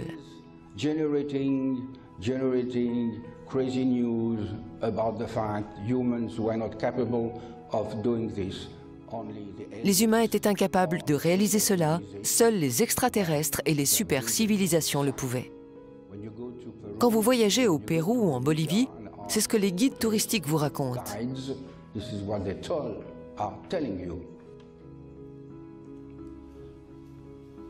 Comment a-t-on obtenu sans outils des coupures aussi parfaites sur un matériau aussi dur?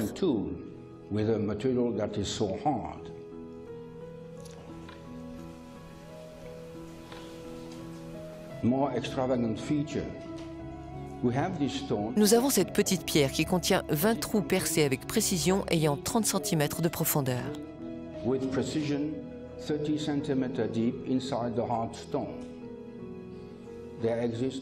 Il n'existe aucun instrument capable de faire cela. Notre investigation scientifique est réalisée sur un échantillon fin, scanné avec un microscope électron.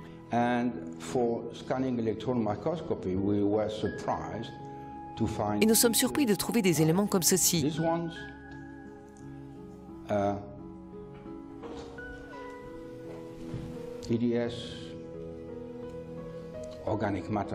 C'est de la matière organique. De la matière organique dans de la pierre volcanique? Impossible. Les composants sont reliés entre eux par des molécules ferreuses. Cela signifie que les pierres contiennent du fer fondu à haute température, 1500 degrés. Les Égyptiens ont fondu la pierre volcanique d'andésite avec des lentilles solaires, puis l'ont coulée dans des moules.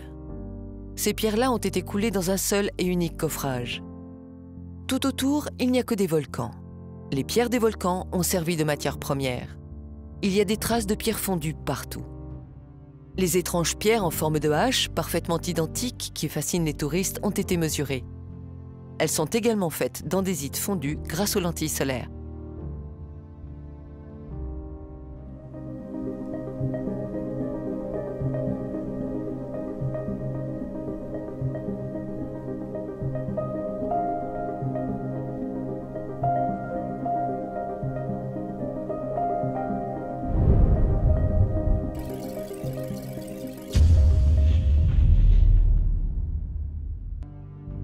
Les pierres de Pumapunku mesurent précisément 1 mètre et 0,0 mm. C'est la preuve indéniable que les Égyptiens sont venus ici. Aucun astronaute ni extraterrestre n'est venu ici, mais bien les Égyptiens avec le maître et leurs lentilles solaires. Aucune machine ultra sophistiquée n'a coupé ces pierres, aucun alien. Ce sont des pierres fondues comme l'a été le granit d'Assouan, le schiste et le quartz en Égypte. Après le démoulage, les bulles d'air éclatent et donnent l'impression pour les non-connaisseurs que c'est de la pierre coupée au laser. Les autochtones ont transmis la légende selon laquelle c'étaient des dieux qui avaient construit les temples. Pourtant, viscéralement, le symbole des lentilles solaires est présent partout. On distingue nettement la restauration assez rudimentaire, faite tardivement par les Incas avec des pierres brutes posées en vrac. Les Afro-Égyptiens sont partis et leur technologie s'est perdue.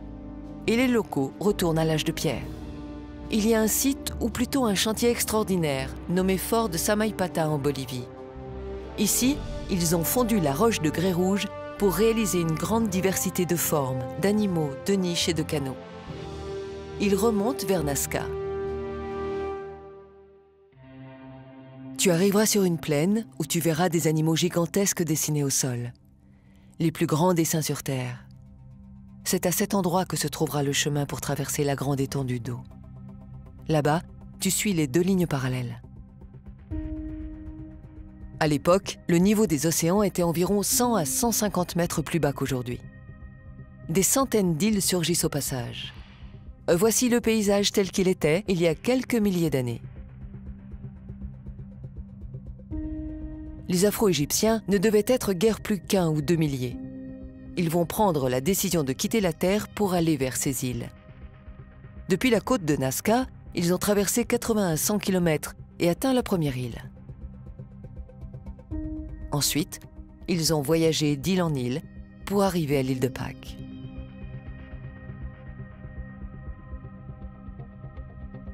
Voici les preuves que ceux que l'on appelle les Rapa Nui venaient du Pérou ou de l'Amérique du Sud. Ces 6 statues se trouvent au Pérou. Leur ressemblance avec les Moai de l'île de Pâques est stupéfiante. Ces statues sont identiques par leur conception, pourtant des milliers de kilomètres les séparent.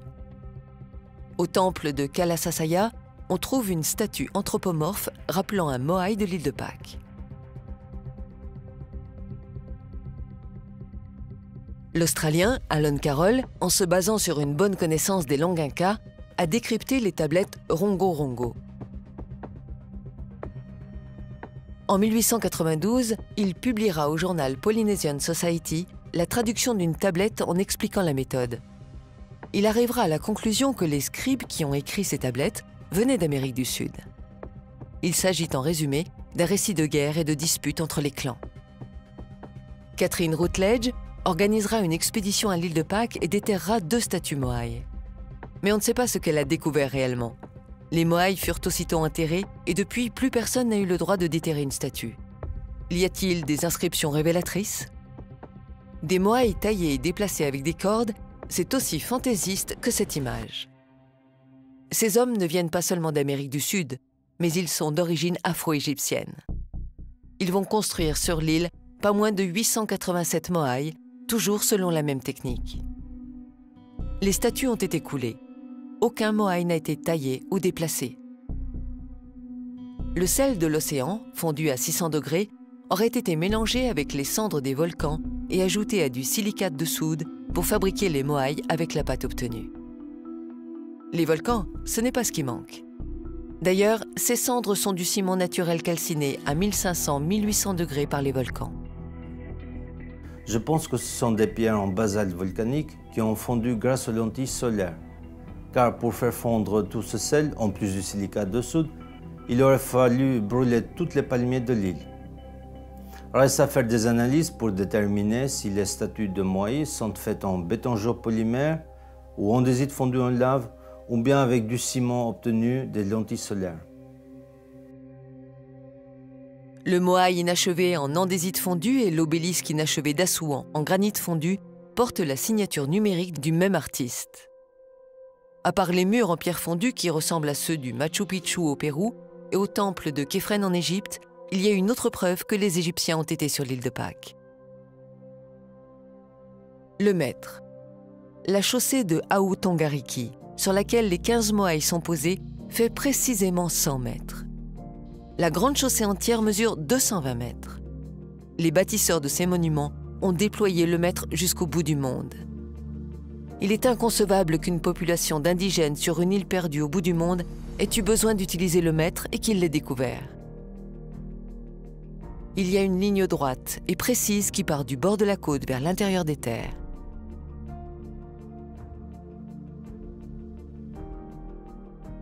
Cette ligne fait pi 3,14 km. Gert Norman trouve la coudée babylonienne sur une sculpture moaï. Peut-être trouvera-t-on aussi la coudée royale en prenant d'autres mesures.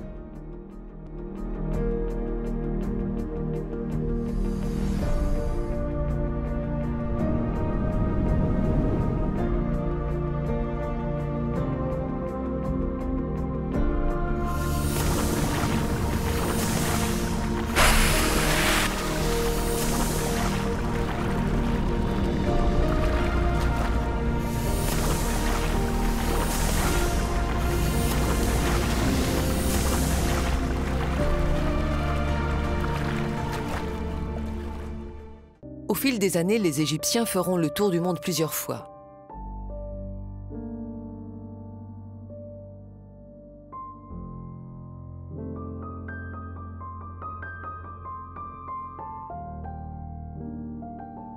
Parfois, des accidents surviennent. Non, vous ne rêvez pas. Leurs bateaux se sont échoués en Australie, à Gosford. Les 500 hiéroglyphes qui s'y trouvent sont référencés. Il n'y a aucune erreur, la grammaire est parfaite. Les hiéroglyphes de Gosford, analysés et expliqués par l'égyptologue Mohamed Ibrahim et le guide Youssef Ayyan, sont de l'Égypte antique. Certains hiéroglyphes étaient inconnus et non documentés jusqu'en 2012. So now, I think an important question would be, do you think that the Gosford glyphs represent Egyptian hieroglyphs? Yes, definitely. From the first sight, from the first look, I feel it. And you must know that when we made our researches, me and Youssef, we made it separately in the beginning. He did it by himself, and then me too. And then when we met, we found that both of us reached the same result without contacting each other for more than 2 weeks. So yes, definitely, it is ancient Egyptian writings. No doubt about it. These are ancient Egyptian writings. Le nom de Khéops, celui de Snéfrou, son père, et de Djedefré, son fils, apparaissent dans ces hiéroglyphes. Colin Hayter, chercheur indépendant, fait la traduction. Snéfrou est venu 2 fois en Australie. Been protected, the ruler of Egypt, still alive, dead but still is, Khufu, her father Sneferu, child of Ra. So he too was a child of God, child of Ra, ruler of Egypt. Importantly here we've got round, that Snefru, a child of Ra, came around to this place 2 times, as in the Westcar Papyrus, of course, telling the same thing. Snefru came to Australia 2 times. Over here, now continuing the royal lineage on, this is Ratosis, or the Hellenic name for Djeffrey. He was the next ruler, so this is showing the royal line.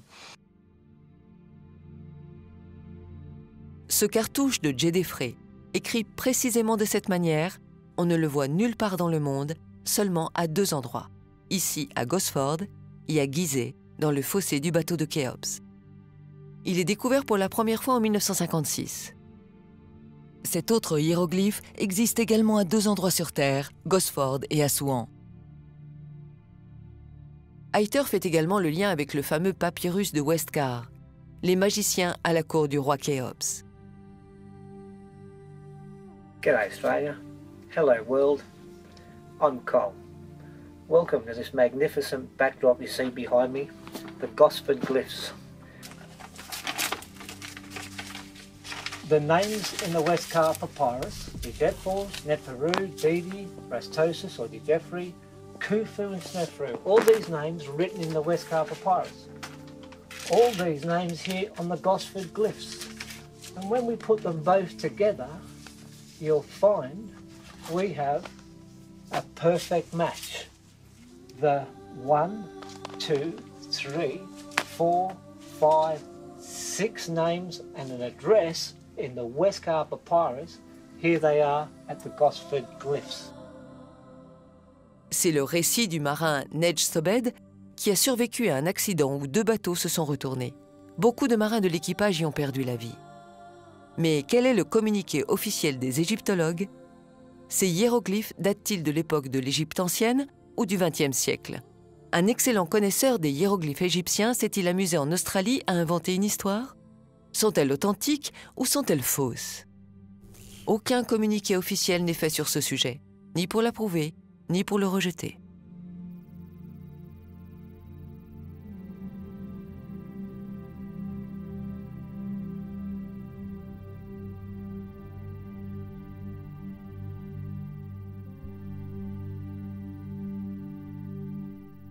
Ils voyaient la Terre différemment de nous.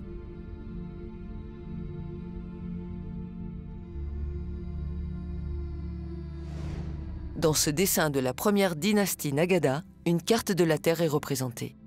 Son exploration était bien avancée.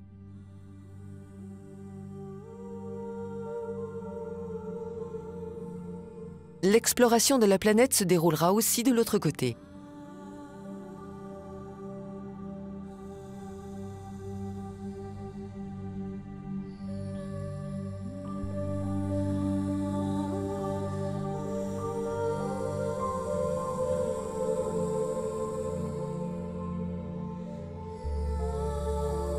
Pour le temple de Kailasanata et les caves d'Ellora, les roches ont été découpées avec des lentilles solaires. Le temple est réalisé en moule d'argile et rempli avec le même basalte en lave. Le reste du basalte est passé dans la cave suivante.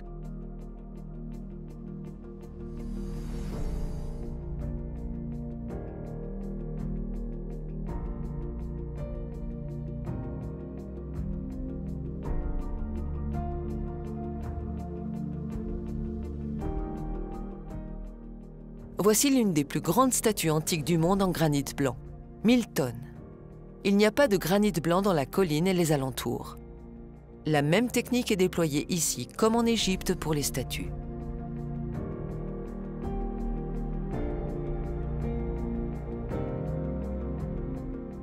L'extraordinaire Sigiriya.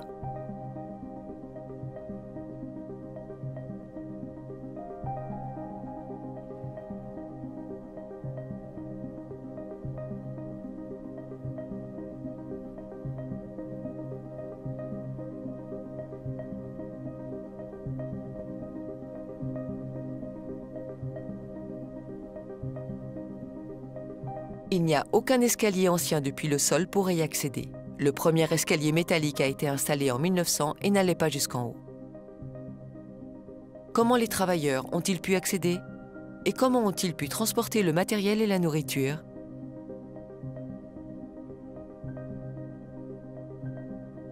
comment ont été faites ces entailles sur la paroi de la falaise en granit.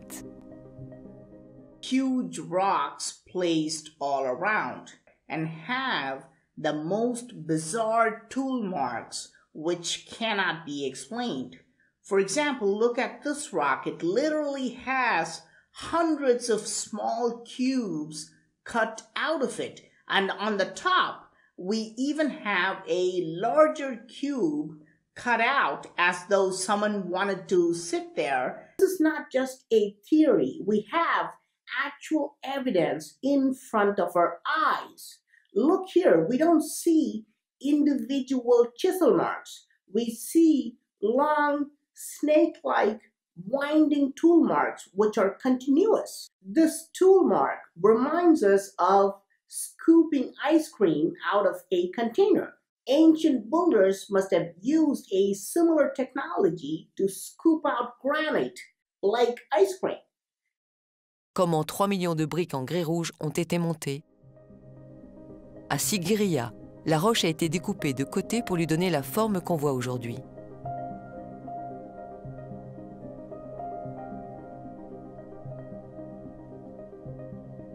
En haut du rocher, il y avait une pyramide à degrés construite avec des briques en grès rouge. Une piscine en granit est réalisée, avec un trône pour contempler le paysage unique.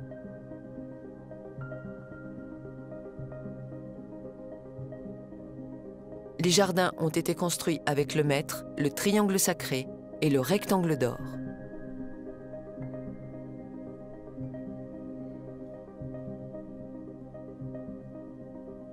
Le site entier est orienté de la même manière qu'à Tikal.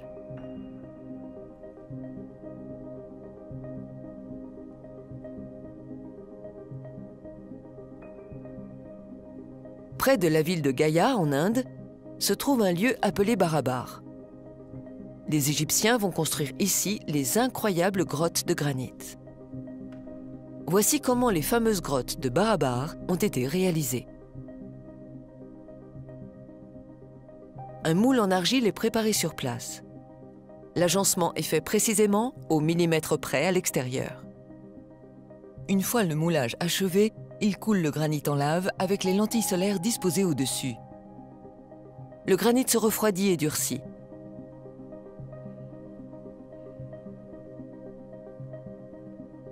L'argile est enlevée et le résultat est stupéfiant. Des coins parfaits et des surfaces hyper polies. Les Égyptiens laisseront ici leur empreinte unique dans le monde, le mètre. L'hémisphère de la grotte de Vanya mesure 3 mètres et 0,6 mm.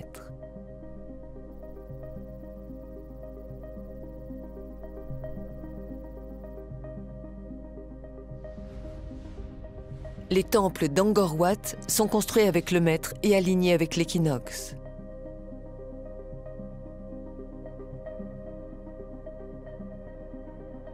En Amérique, ils ont construit des temples au-dessus des pyramides. Ce sera l'inverse en Inde.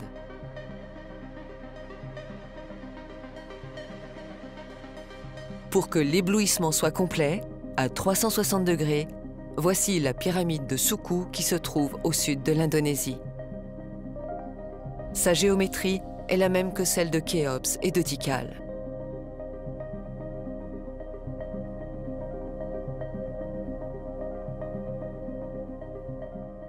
Snefru, a child of Ra, came around to this place 2 times.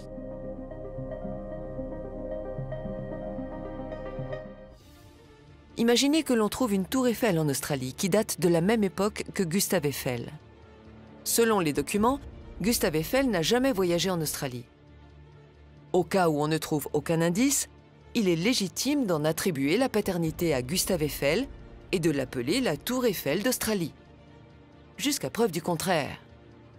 Appelons alors les grottes de Barabar les grottes égyptiennes. Appelons alors ces prouesses des prouesses égyptiennes.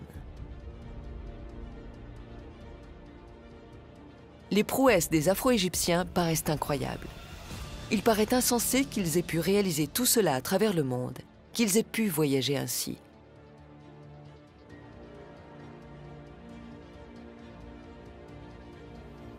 On reconnaît sans hésitation leur paternité indiscutable, leur signature nette, certaine, dans toutes leurs réalisations, le maître.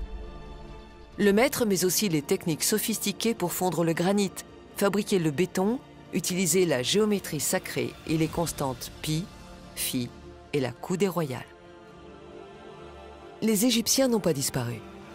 Face à la dégradation des conditions climatiques en Égypte, ils vont migrer massivement avec leur savoir en Inde où des centaines de temples vont naître. Il semblerait que les travaux aient été réalisés en collaboration avec la population locale, vu l'ampleur des constructions en Asie. En tout cas, la supervision et la conception architecturale est égyptienne. Les Égyptiens ont tout fait pour garder secret leur savoir. La population locale ne devait pas être au courant. Notre histoire est écrite à partir du récit de quelqu'un qui l'a copié sur le récit de quelqu'un d'autre, et ainsi de suite. Ce qui laisse beaucoup à désirer sur la vérité des choses. Or, les Égyptiens n'ont pas laissé des écrits, mais ont signé numériquement partout dans le monde leur construction avec le maître. C'était leur code ADN.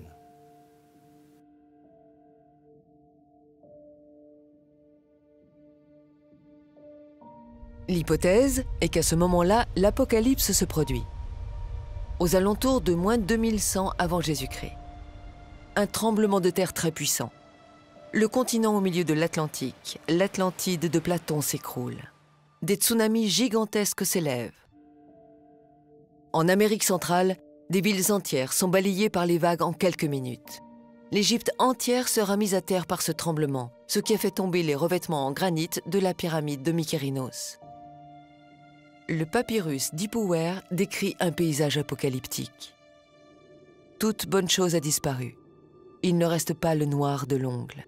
La peste s'est abattue sur tout le pays. Il y a du sang partout, le fleuve est de sang, le pays est sans lumière. Partout sur Terre, les vestiges vont s'effondrer, sauf les plus massifs. La planète entière sera ébranlée. Le niveau des océans monte. Les villes côtières sont submergées par les eaux en quelques jours. Les civilisations se remettent petit à petit de ce cataclysme. Thalès de Milet, Pythagore, Platon, Solon, Archimède, Hippocrate et des centaines d'autres séjourneront durant 15 ou 20 ans en Égypte. Non comme des touristes en vacances, mais pour acquérir le savoir au pays des Lumières. Ils rentrent chez eux avec quelques miettes de connaissances qu'ils enseigneront à leur retour en Grèce. Souvenons-nous, Hérodote s'est bien fait balader par les prêtres égyptiens concernant la construction de la pyramide avec des grues. Les Grecs soutireront aux Égyptiens quelques formules sur la fabrication du béton et quelques bases d'architecture pour construire leur premier temple. L'architecture du temple de Djoser, construit 2400 ans plus tôt, sera fidèlement copiée par les Grecs. Le temple d'Athéna, le Parthénon, Erechtheion seront réalisés en béton calcaire. Le marbre sera également coulé et non pas taillé. Ce procédé sera copié plus tard par les Romains. Mais cela ne leur suffisait pas, car les savants égyptiens ne lâchaient pas grand-chose. Il devenait crucial pour les Grecs de mettre la main sur l'Égypte. Tous unis autour d'Alexandre de Macédoine, les Grecs partiront envahir l'Égypte. Après qu'Alexandre ait battu les Perses à Granique, son premier objectif fut d'envahir, non, l'Égypte. Pour les Grecs, Alexandre méritait bien son nom, le Grand. Après sa mort, son meilleur ami Ptolémée s'installera en Égypte comme roi et ne retournera plus jamais en Grèce. C'est comme si le chef du village devenait du jour au lendemain le dirigeant de la Silicon Valley. Telles étaient la Grèce et l'Égypte à cette époque. Ses enfants, ses petits-enfants, des dynasties entières ptoléméennes régneront en Égypte. Il est clair que les Grecs n'avaient pas choisi de s'installer dans le tiers-monde. Les Romains, en s'emparant à leur tour de ce savoir, vont construire leurs villes et leurs empires. On entend parler de ciment et de béton romain, mais avant d'être romain, ce béton était égyptien. Des centaines de temples romains seront rapidement érigés tout autour de la mer Méditerranée. La construction du Colisée dura 10 ans. À l'ouest, le Forum romain fut achevé en 8 ans. Il aurait fallu au moins 200 ans pour les construire en pierre taillée. On sait reconnaître une pierre coulée grâce à l'insertion d'un objet qui n'a rien à faire là, comme dans l'exemple de la pyramide de Méidum. À Lugdunum, Lyon, se trouve le théâtre antique construit sous le règne d'Auguste. Sur ce site, on voit des blocs en granit, en calcaire et en andésite. Ils sont agencés de manière précise comme à Cusco et comme en Égypte. là où une feuille ne pourrait pas se glisser. Ce sont des minerais agglomérés et coulés en béton géopolymère. Tout au fond, nous trouvons des pierres de l'édifice contenant des morceaux de fer. Ils ont été incorporés tandis que le béton était encore frais. Les Grecs utilisaient une technique semblable. Ils intégraient une armature en fer pour renforcer le béton.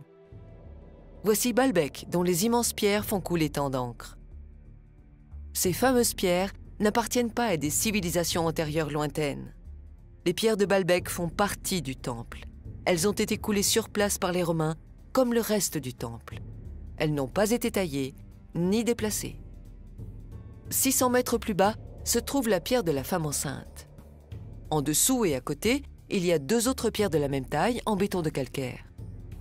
Il s'agit des fondations d'un nouveau temple dans la continuité du Baalbek, mais ce projet fut abandonné. C'est bien l'œuvre des Gréco-Romains et non pas celle d'une civilisation disparue il y a 12 000 ans. Tout l'Empire romain sera construit en béton de calcaire. La technique des Égyptiens pour fondre le granit restera secrète pour le grand public. Comme tout le reste de l'Empire, l'Égypte sera pillée à son tour. Après la conquête de l'Égypte, beaucoup d'obélisques égyptiens ont été emmenés en Europe, essentiellement à Rome. Plus tard, ignorant la signification des récits gravés sur des obélisques, ils y posèrent leur croix. Les outils pour extraire et broyer les minerais se développent et deviennent de plus en plus performants. L'ordre des Templiers, soi-disant les gardiens du temple, était en réalité un ordre de bâtisseurs de temples en béton. Ils se soumettront à l'Église après avoir été massacrés en 1312. Les demandes pour faire des églises, des théâtres, des centres culturels, des bâtiments publics et privés deviennent de plus en plus fortes. Les enjeux financiers sont énormes. De nombreuses sociétés de construction en béton voient le jour partout en Europe. Elles s'appellent les Freemasons en Angleterre, les francs-maçons, les compagnons du devoir et d'autres, les maîtres Comanchini. Au fil des siècles, ils se réunissent pour former un seul corps international, les francs-maçons. Ils édictent une règle sacrée. Les plans, les informations, les archives de chaque édifice seront gardées secrètes, cachées au grand public. Ils vont inventer la légende de la pierre taillée pour le commun des mortels. Les minerais pour faire du béton sont extraits plus facilement.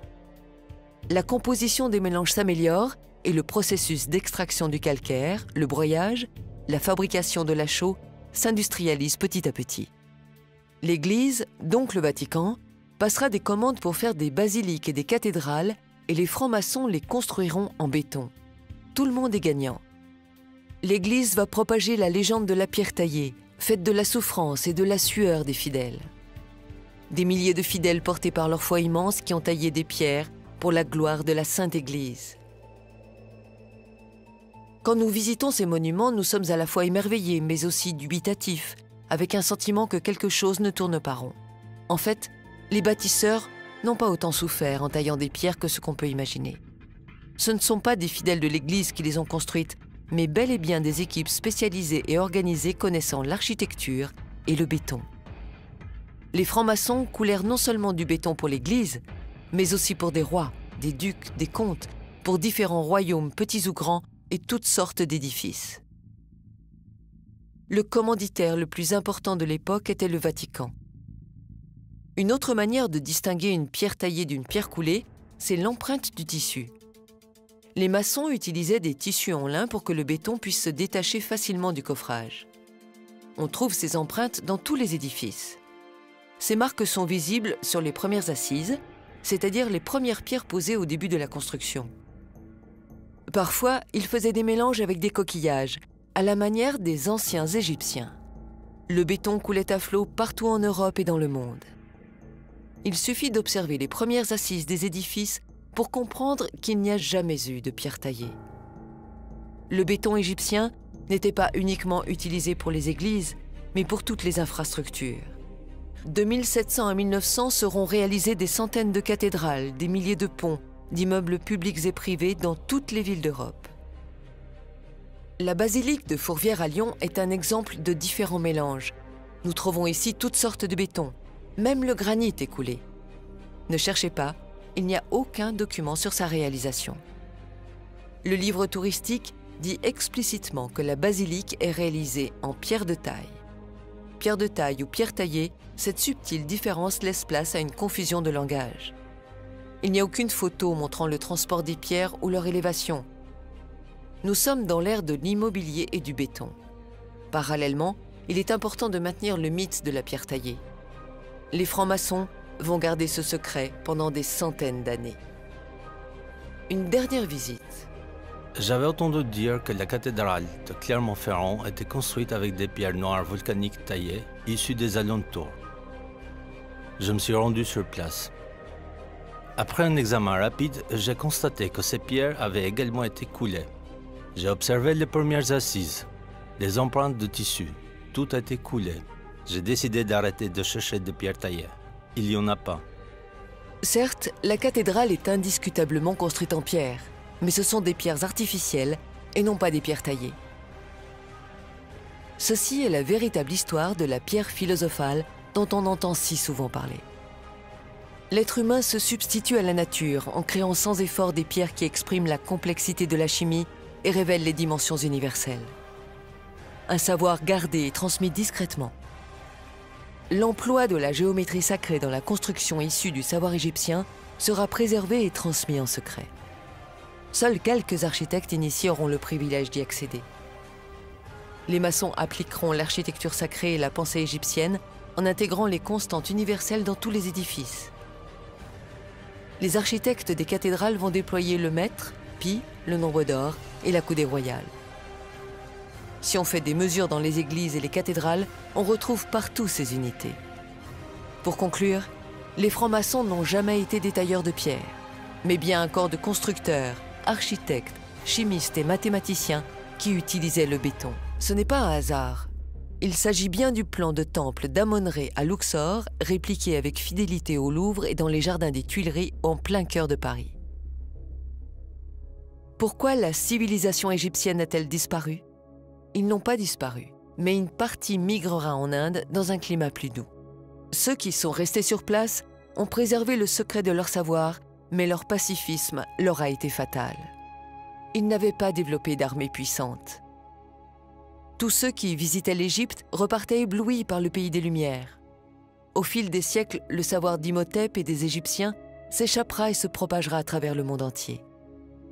Leur savoir ne sera pas perdu, il sera partagé, parfois pris de force par les Perses, les Grecs, les Philistins, les Romains, le monde entier. Il sera transmis de génération en génération. Pendant presque 3000 ans, Imhotep a été vénéré comme un dieu. Des pèlerins venaient chaque année de tous les coins du monde jusqu'en l'an 350, date à laquelle Constantin décida de convertir tout l'Empire au christianisme. À partir de cette époque, les temples dédiés à Imhotep le prophète seront détruits et les prêtres massacrés. Les croyances païennes et égyptiennes ancestrales seront toutes effacées. Imhotep sera remplacé par Jésus-Christ et il tombera dans l'oubli. Le traité d'Imhotep sera remplacé par le serment d'Hippocrate. Les Afro-Égyptiens étaient vus comme des dieux pour les peuples qui les rencontraient. Nous réalisons maintenant qui sont ces extraterrestres et ces dieux. C'étaient les premiers scientifiques de l'humanité, les pères de la chimie, de la physique, des mathématiques et de la géométrie. Les Égyptiens ont fondé la civilisation moderne. Le Nil était doublement sacré. Il offrait de la nourriture, mais pas seulement. Le Nil leur a donné ce qu'il y a de plus précieux au monde, le temps. Du temps, 4 mois par an pour réfléchir et observer. Du temps pour faire de la science. Qu'est-ce que la science? Quelle est la définition de la science même? La science est expérimentale, vérifiable et visible. Des milliers de livres écrits, proposant chacun une hypothèse pour écarter les Égyptiens et mettre à la place une civilisation extraterrestre, Atlante, astronautes disparus ou des esclaves, c'est de la fiction, de la fantaisie et non pas de la science. Il n'y a aucune preuve pour affirmer l'existence des extraterrestres. Sans jouer avec les mots et avec la sémantique, sans faire de philosophie, le fait de ne pas avoir de preuves scientifiques est déjà une preuve. Depuis des milliers d'années, nous sommes seuls sur la Terre et nous le resterons pour longtemps encore, seuls, face à nous-mêmes. Ces théoriciens de l'ignorance et de l'obscurantisme appartiennent désormais aux poubelles de l'histoire. Les poubelles de l'histoire sont là, pour entreposer ses livres et ses théories. Il ne faut surtout pas les faire disparaître afin que l'humanité puisse se faire sa propre opinion. Croire que le développement et l'intelligence humaine soient venus d'ailleurs, c'est beau, c'est romantique. Nous n'avons pas envie d'être seuls dans l'univers, mais ce n'est pas la vérité. Un mythe disparaît, et plus précisément celui d'une civilisation inconnue. La vérité, c'est que cette civilisation, mystérieuse et grandement développée, est l'Égypte. S'il y a une vérité obscurcie, c'est que cette Égypte est nègre. Ils découvriront l'énergie solaire. Sans l'énergie solaire, il n'y aurait pas eu de pyramide. Les Afro-Égyptiens ont découvert que la Terre était ronde. Et ils ont été les premiers à l'avoir parcourue et explorée de long en large. À chaque fois qu'une civilisation a été mise en contact avec l'Égypte, des temples ont surgi et elle a été propulsée en avant. Un mythe est né, celui de la pierre taillée. L'humanité s'est construite avec du béton et non pas avec de la pierre taillée. L'histoire antique de l'Égypte, de l'Afrique, de l'Asie et de l'Amérique est à réécrire entièrement. Avant les sculptures de Michel-Ange, il y avait la perfection égyptienne. Vous avez dit le sourire mystérieux de la Joconde? Regardez plutôt le sourire énigmatique de Ramsès II. Vous cherchez les Atlantes? Les voici. Ils sont en Égypte. Avec les tandems chimie et physique, maths et géométrie, l'Égypte nègre a permis de bâtir des temples, des rues, des maisons, des stades, bref, de quoi construire l'humanité. Ils ont posé les piliers de la science, le premier alphabet et son art, la philosophie, la médecine, les religions. Ils sont à l'origine des cultures du monde. Ils ont créé les cultures du monde. C'est cela le plus grand mystère de l'humanité.